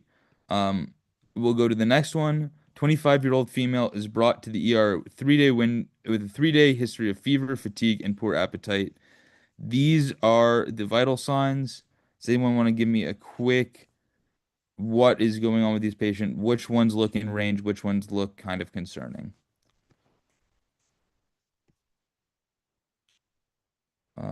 I will do, I see Perween. Yeah, hello. Hi, what do you see that is concerning? Uh, the temperature, I think it's above the normal, and also the respiratory rate. It's not abnormal, but it's like the maximum level. Yeah. Heart So this rates is are also like 100 should be, I think, 120. So I think it's a bit little or fewer than normal. So okay. Thank you so much. So the heart rate is actually okay. The heart rate you typically would see from about 80 to 100 beats per minute. Closer to 100 is typically normal. So 120 in the last one was kind of a little elevated. I know we didn't talk about the actual rate as much today. But then you're absolutely right. So temperature is high, oxygen saturation looks good, and then respiratory rate is on the higher end of the range. And slowly, like we were talking about before, this could be this is more worrisome if we like see her and we know that her normal respiratory rate is like in the lower end of the range. If her normal respiratory rate is around 20, then we're less concerned. But if the normal one's like 12, then we're starting to get really concerned. So yeah. So basically the main thing from this is just yep, fever, high temperature. Like we said, I normally use Celsius. But 102 Fahrenheit is definitely high. I think like we said the normal is around 98 and a half. So that is definitely high. So it could be a bunch of different infections.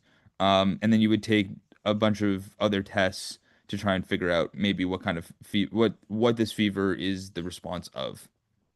Okay, I think this is our last case, so we're gonna get through this one quickly, um, so Ahmad can get to our the rest of our workshop.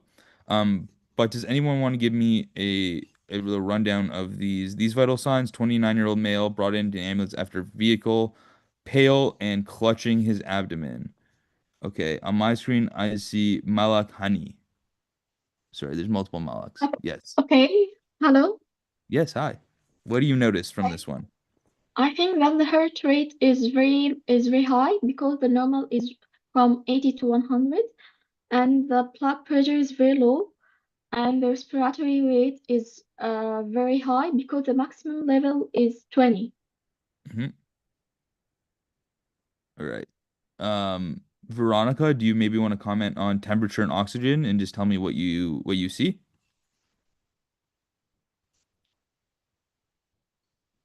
Veronica, you're still unmuted if you're talking.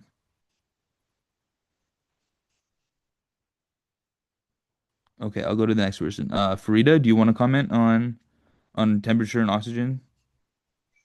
Okay, for the temperature, I think that can I start from the beginning and talk about the heart rate and the other, or I It, just talk about the just temperature? do temperature and oxygen because Malak did the first three.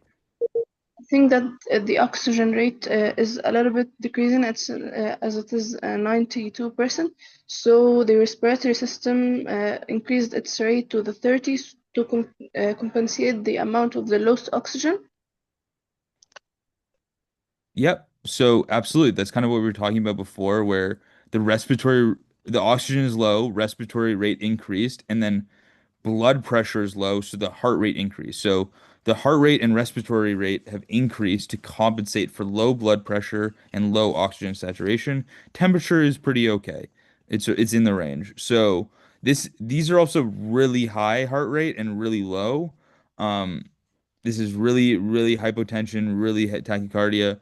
Um, so this is talking about we're guessing there's some type of loss of either external or internal bleeding. Um, in this case scenario, he said he was clutching his abdomen and we didn't see any exterior wounds, so we're guessing internal bleeding in this case. And then we're also worried about a potential lung issue, either um, collapsed lung or um, an edema or something because of the low oxygen saturation. So some things we would do is definitely take some imaging to kind of see what's going on inside of the abdomen. And then also we want to, if you remember from our EMS workshop, you want to get those ABCs, make sure they're okay. So we would worry about the airway being open for adequate oxygenation and get him hooked up to an oxygen tank to try and bring that up. So without further ado, I'm gonna stop sharing my screen so Ahmad can share his, so he is in Yes. control, and I'm gonna Yeah. pass it over to him to look at some types of blood tests. Yeah, so we'll transition. I think it's a great segue to transition to blood work. 'Cause a lot of times you'll have you'll develop a differential diagnosis, that'll include, maybe a possible infection. So what's the next step? The next step is always to get some blood work. So I will teach some skills that I've learned in the field, as well as provide some biochemical like applications. Since we do have 15 minutes, don't know if I'll be able to get to the whole workshop. However, I will record any segments that I didn't miss today, to be able to ensure that you get the full lecture today. Today, again, our focus is really on ensuring that you kind of develop this diagnostic foundation. Secondly, I want to ensure that I was chatting with some people and I noticed that a lot of people's names were either like null or iPhone. I really want to ensure, just so we can make everyone's lives easier and you don't have to worry about like whether you're eligible for a certificate or not, we do track attendance, the full attendance that you're here by the name that you use on the live session. So please take this time right now to look at your name to make sure it's your full name that you want on your certificate, and the name that you've been joining our previous sessions with. It's really critical that you do this so you avoid headache, we can avoid headache, and ensure that everything is smooth. If you did notice that there was some sort of discrepancy, that your name was not like right now, send a message to Rorik, let him know, hey, like I joined today, but I accidentally used this wrong name, just so we know, so we're not having to like hunt down all that at the end of our programming next week. This week, at the end of this week. Yeah. Wow. We're 1 week in. All right. So we'll start with that. And I'll share my screen now to kind of overview blood tests. All right. Share my screen.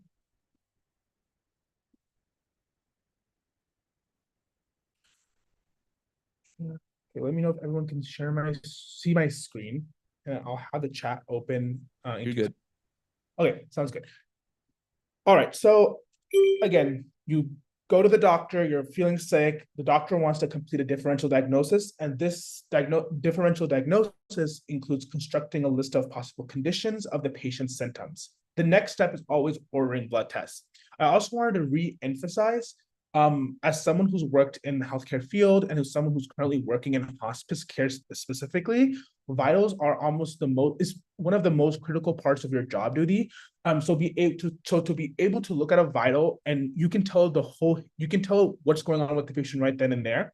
So it's just really, really important that you develop that foundation, that you can just look at vitals and just know. You don't have to like, use a chart to be able to figure out, oh, is this tachycardic? Is this low blood sugar? Is this low blood, like, is a blood pressure out of range for this person? Like, it's really critical that you have that diagnostic foundation. And a lot of times in clinical roles, they're expected for you to know this, like right off the bat. So when you're discussing and presenting your case to the physician, that you have, you can easily communicate with the physician about someone's vital signs.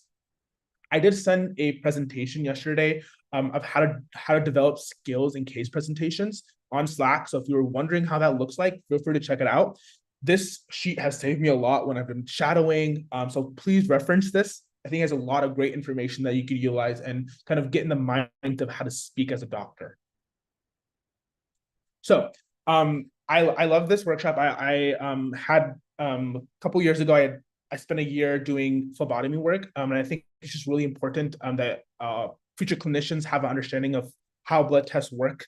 So a lot of times whenever you are, so first of all, blood tests are vital. They're a vital tool that provides kind of an insight into a patient's health status. It allows your physician to diagnose, monitor, and manage a lot of your conditions. And we'll learn about the exact tests that each of these different blood tubes can perform. So a lot of times you might go to the physician's office and they might have like this rainbow panel of different tubes, and you might not have any clue, like, okay, so why do they have to draw like 9 different tubes of 9 different colors? So hopefully today you'll kind of have a basic understanding of what that actually means and how each tube is kind of different. One important part of being able to take someone's blood, if you want to learn venipuncture, is you need to follow something called the order of draw. And the order of draw pretty much ensures that when you're mixing, when you're going between tubes, that you do not contaminate based on the different additives between the different tubes. So again, each tube color corresponds with different departments. So for instance, the pink tube will likely be sent to the blood bank. Lavender top will be sent to the hematology department. The green tube will send to the chemistry department, and each department will run different tests. So that's why you don't want to contaminate your tubes, since it can mess up the reading of the values. And a lot of times this will have to make you have to redraw the patient. And a lot of times in the hospital setting, when patients are being drawn every hour, every couple hours, it can be very annoying to the patient to be poked and prodded over and over again. That's why it's really important to have your order of draw memorized when you're doing venipuncture. Another common blood test is a blood culture. And blood cultures are pretty much testing if there is any bacteria present in the blood. And typically there's an aerobic and an anaerobic set that you have to draw. It's very similar. So today, hopefully you get a baseline understanding of how venipuncture works. And once you learn venipuncture, you can pretty much perform a lot of these tests. And also, you can also have the skills to even start a successful IV. So we'll talk about that today as well.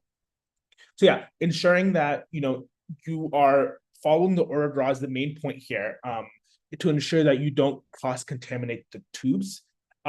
Just to provide more of like a chemical understanding of why you can't do that is because each tube has different additives, and additives either accelerate or decelerate clotting of blood.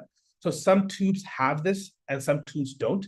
For example, the green top here has an additive called lithium heparin.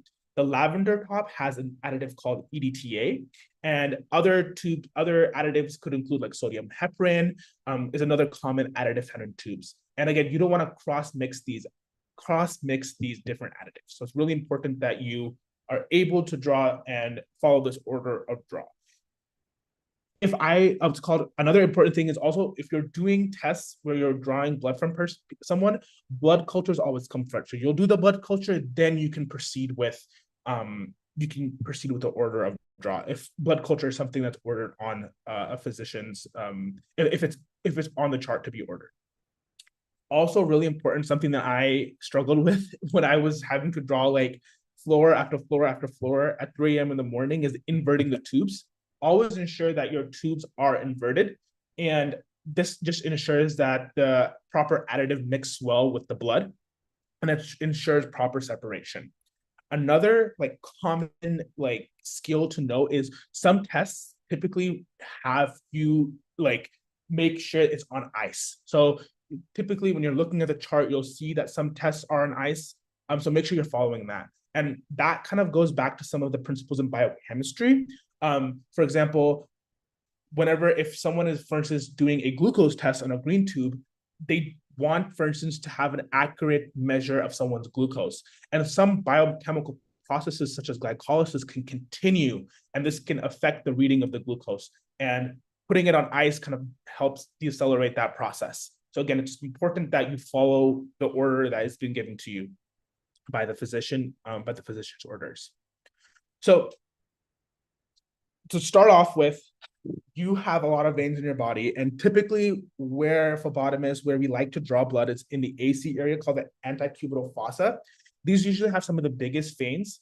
One of the most important things you need to be ensuring that you are keeping in the back of your mind is in this area, there's also a lot of nerves, and you cannot hit a nerve. If you hit a nerve, that is very dangerous. Your patient can possibly lose sensations to the arm. So it's really, really important that when you're first starting off, that you can assess the vein anatomy properly. I think one of the most important skills for me, and the most important tips that I developed was everything else, doing venipuncture is not hard at all. using the needle, inserting in the patient, cleaning the, making sure that, you are cleaning with alcohol or iodine for a specific test to make sure you disinfect the area. That is very easy. Like, that's repetitive. The hardest part is always finding the vein pattern and ensuring that you can identify the vein and going at an angle that you can get blood at. Another common place that, phlebotomists draw blood are hand draws. That's also common because if you just kind of like, if you put your hand in a fist, you can easily identify some veins. And to kind of accelerate this process, we use tourniquets. As you see here, this blue little thing right here. We'll use a tourniquet, and this helps kind of raise the veins that are kind of deep in your AC area. So I want to now take the time for everyone to take a couple of minutes, make your fist, and try and identify a vein. So veins, again, if you are doing this, you're not going to find your vein. You will not find a vein. You have to go in like a slightly left-right direction, kind of back and forth, sway back and forth.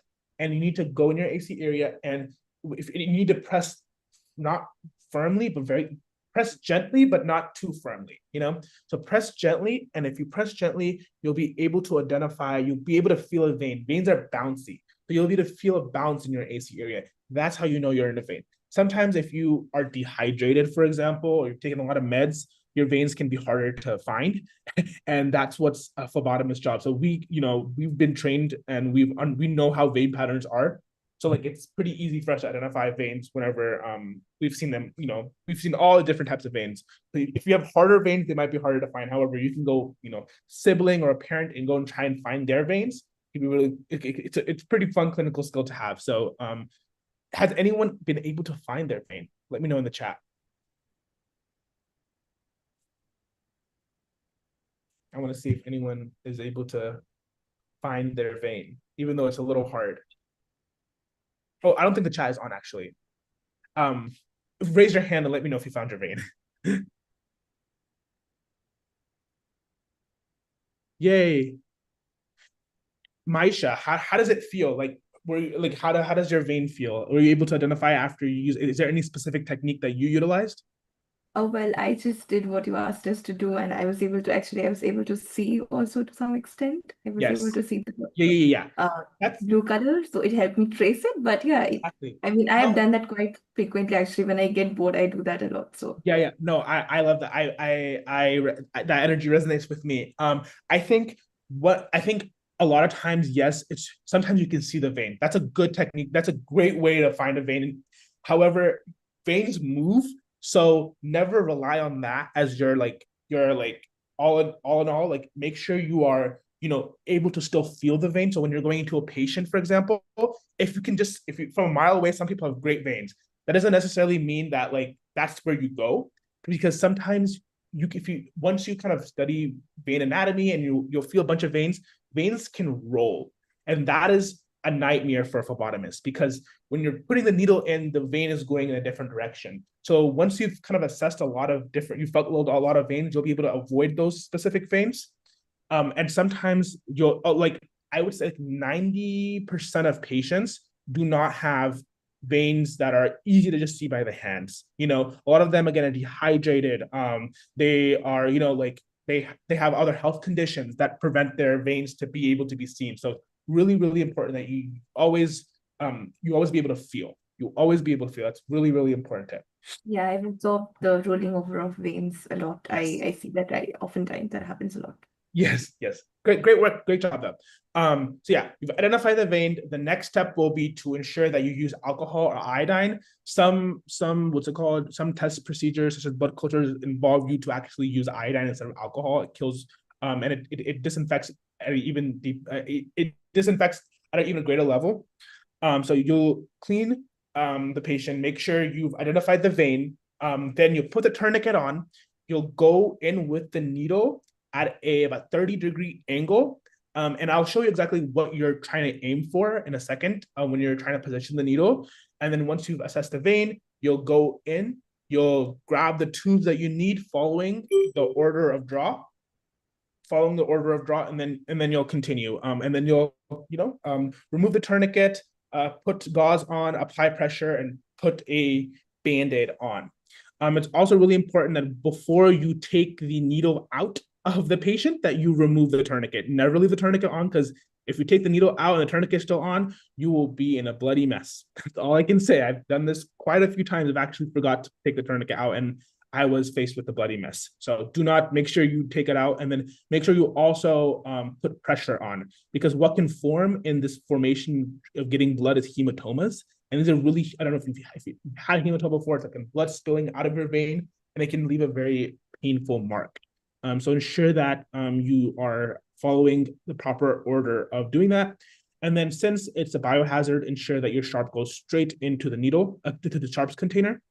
Also, it's very important that you are practicing this with caution, because it's a high likelihood that you'll get able to accidentally prick yourself with the needle. And a lot of blood contaminated diseases can go from person to person. So it's really important that you are following, again, a standard protocol and ensuring that you are prioritizing your safety first. But after, you ensure that your patient's name, ID, birth date, and sample ID is on the tube. The worst thing that can happen is you draw blood from a heart patient from the ICU, and then you take the blood down to the lab. You did not label it, and then they reject the sample. Even if you know 100% that this was the patient that you drew, the lab will automatically reject the sample, no matter what. There will be no second questions for you. That they'll reject the sample, and then you'll have to go back and tell the patient what you did, and then they'll look at you like so annoyed. Oh, okay, let me draw again. Like it's a whole process. So make sure you're labeling. It's the most important step, because you don't want to waste your time because if you have so many orders from the trauma department, from the ICU, from different areas of the hospital, you want to make sure that you are ensuring you're following the proper order. Again, step 2 to the rest are pretty much the same. Like, you follow the same order repeatedly. The hardest step is step 1, is identifying the actual veins, and this comes with practice. I took a year course on phlebotomy, and I went into the hospital trying to draw someone's blood, and I failed horribly. I failed horribly for the first month. You can learn a lot, and again, that's why, like, when we're doing these lectures, we want to focus on teaching you our experiences in the field, because a lot of time, textbook definitions, textbook is very important in developing foundations, but they're not actually what you use in practice. These clinical skills are very important to have in any hospital setting, in any clinical setting. All right, so I know it's 9:01, so I'm going to skip over these common blood tests. However, just to kind of give a big overview, that each tube goes to different departments that run different tests. So for instance, the routine chemistry test includes like your basic metabolic panel, which includes glucose, BUN, sodium, potassium, chloride. Those are the tests that are used with the green top. And then there's some additional tests you can learn by ordering CMP, which is a complete metabolic process. And then a lavender top is concerned with hematology testing, which is kind of focused on the study of blood and blood-forming tissues. And then you can, test for CDC, infection, red blood cell and white blood cell counts, hemoglobin, hematocrit. All can be measured through the lavender tube. And then again, there are also a bunch of other tests that you can run, such as the like special chemistry test, alcohol test, ammonia test on a gray top. You can run coagulation studies on a blue top, and you can run like blood type screenings on a pink top. So a lot of time when you go to the hospital, one experience that I had was working on a massive transfusion protocol. This means that someone comes from the ED. Someone comes in the ED, for instance, has gone through a very crazy trauma incident, and they need to start circulating blood in the patient, and start that part. So hospital initiates something called the massive transfusion protocol. And this, this first includes the phlebotomist drawing the blood, the phlebotomist literally sprinting to the lab and on a stat order to ensure that the blood is adequately, the blood is sent to the right department, the blood bank tests, and then the blood bank collects all the blood, and then you're running back and forth with this big carrier, this big ice box full of this blood back and forth to the ER. The craziest thing I've seen is when I was working a night shift and someone came in with they believe they were on a motorcycle and they were run over by a car. And that person, I tell you, was the craziest thing I've seen. There were so many people around this patient. The patient was perfectly flat. Like it was just so scary to see. It was a very traumatizing experience in healthcare for me. But this was, I think, you'll see a lot of crazy things when you start going into the field. But that just knowing that I was able to have that impact just by bringing the blood to survive life, like I think was pretty impactful for me. Eventually, the patient did succumb to their injuries, but it still was a process of just seeing that whole response was pretty inspiring for me. So yeah, again, there's different blood drawing tools. I'm going to keep it at this for today. So there's different blood drawing tools you can use, such as a Vacutainer hub model. You can use a lancet. You can also use a butterfly tube. Each have their own benefits. Each have their own drawbacks. And typically you'll have different gauges of needles. Typically 21 gauge needle is what you use in a healthcare setting, and which a normal needle is usually fine. You can find if you have a ton of smaller veins, you can increase the gauge size.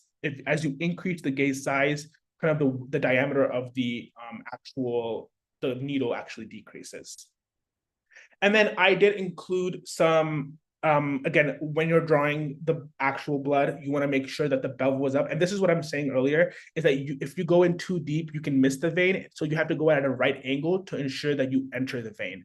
And yeah, okay. And also, again, this is another reason why I was saying sometimes it's not easy to rely on on just visuals to find a vein. Some patients that you encounter in the hospital have edema, which is kind of there's a lot of fluid trapped in the body tissues. And this, again, you cannot see a vein here, so you have to be able to push down on the patient to find the vein just by using your hand and your skills. All right, okay, so I did include a video which you can take a look at today. I'll send this workshop out as well.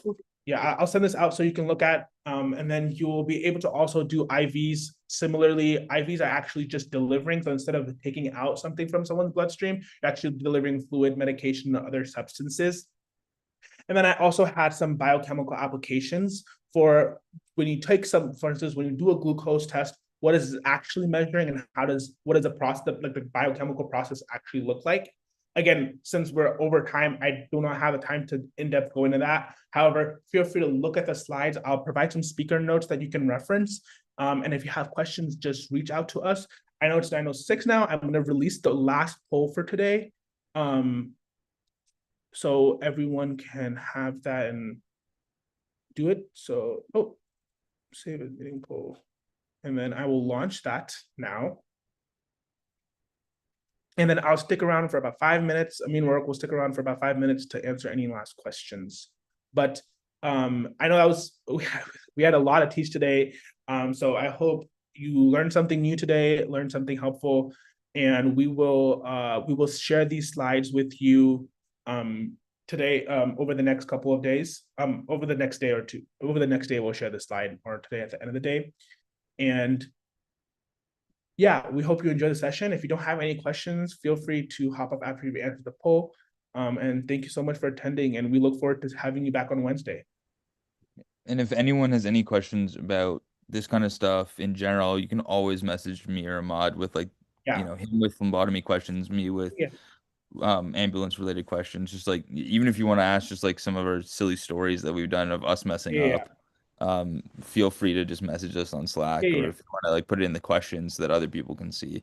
We are happy to answer any and all questions about our experiences, because we have many, and there are many good ones and many bad ones, and us messing up and doing the right thing and everything in between. Yeah, it's an experience. You learn a lot. And like Zach was saying, you don't know you want to go into medicine until you actually experience working in these settings, because you see a lot. Like, you see death, you see people coding, you see people at the worst, at their worst, you see people at their worst. So yeah, it's a definitely experience that you need. Shadow clinical experience is crucial. And then I believe tomorrow, if anyone is interested, I might hop on towards the end of the Q&A session tomorrow. So if anyone's interested in learning about getting involved in phlebotomy, how I got my certification, how you can get your certification, and all things that, or how to find clinical experiences in college, feel free to reach out to us, or I'll probably be there briefly tomorrow to just let you all know my personal experiences with that. Does anyone have any questions for now? We'll open the chat so people Yeah, can. yeah, open the chat back up. Yes, Jens? Hello, am I audible? Yep. I wanted to ask, I think I remember Ahmad saying something like, before we take out the needle, we have to untie the tourniquet. And I tried to imagine this in my head and I realized that I feel like certain types of knots are a bit harder to untie. So is there like a specific recommended way of tying the tourniquet? Because I imagine that having the Yes. like holding the needle in the other hand and like doing removing the tourniquet might be a bit hard. So is there a specific So way of you have tie it? to, so again, you anchor the needle on the patient. You anchor the needle on the patient and you use your other hand to remove the tourniquet. There, the tourniquet isn't, again, I can send you all a video. The video, I think, does a good job of showing how that works, but you have to tie the tourniquet tight enough that you're able to remove it just by pulling one string. You can't make a knot. I know sometimes you see people make like a bow or knot. You can't do that. That's going to make it very difficult when you have the needle actually in the patient to take the tourniquet off. The reason we do that is because we don't want the blood to kind of splash everywhere, and also it'll cause a hematoma if you take the needle out before you take the tourniquet off. So again, it's kind of something you learn on the job because like and again, sometimes veins don't even show if a tourniquet isn't really, really, really tight. So again, it's just something that you'll learn with experience. I see how it can be confusing, but that is the proper way of doing it, and that's the way that if you ask any phlebotomist, it's the way that's done. Thank you. Yeah.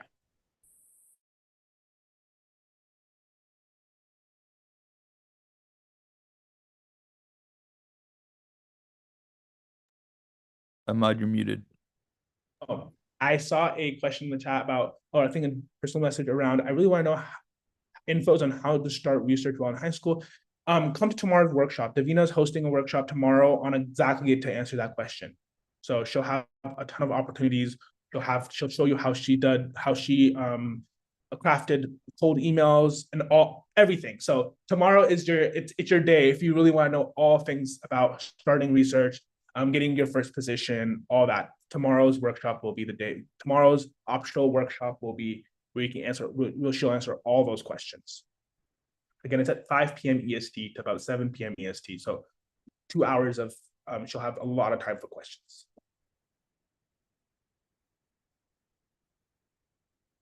If you're having a problem with joining Slack, just send us a message on email and just CC like Rourke, me and Davina, so one of us can get to it ASAP and try to figure that out for you. Sama, I see your question in chat. Like I said at the beginning of the message, I'm gonna go back through all my Slack messages today. I have lots that I still have to answer. So if you don't get an answer from me today, message me again tomorrow, if in case I missed it, but you'll probably get a response from me today. Okay, thank you so much. And I really appreciate that you receive a lot of messages. Thank you so Totally much. fine. I promise I'll get to you all. Any other questions that are not poll related, just about content or about upcoming sessions?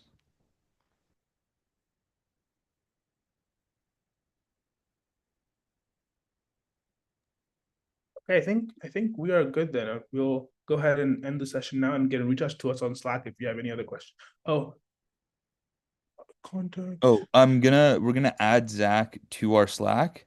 So he's not in there right now, and then we'll either in the questions channel or something, he'll message, be like, if you have any other questions for me, respond to this.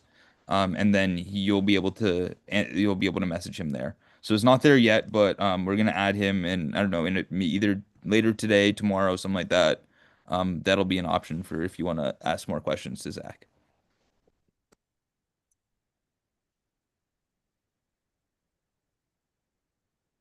All right, cool. I think we're good to wrap there. As usual, message us on Slack if you have further questions.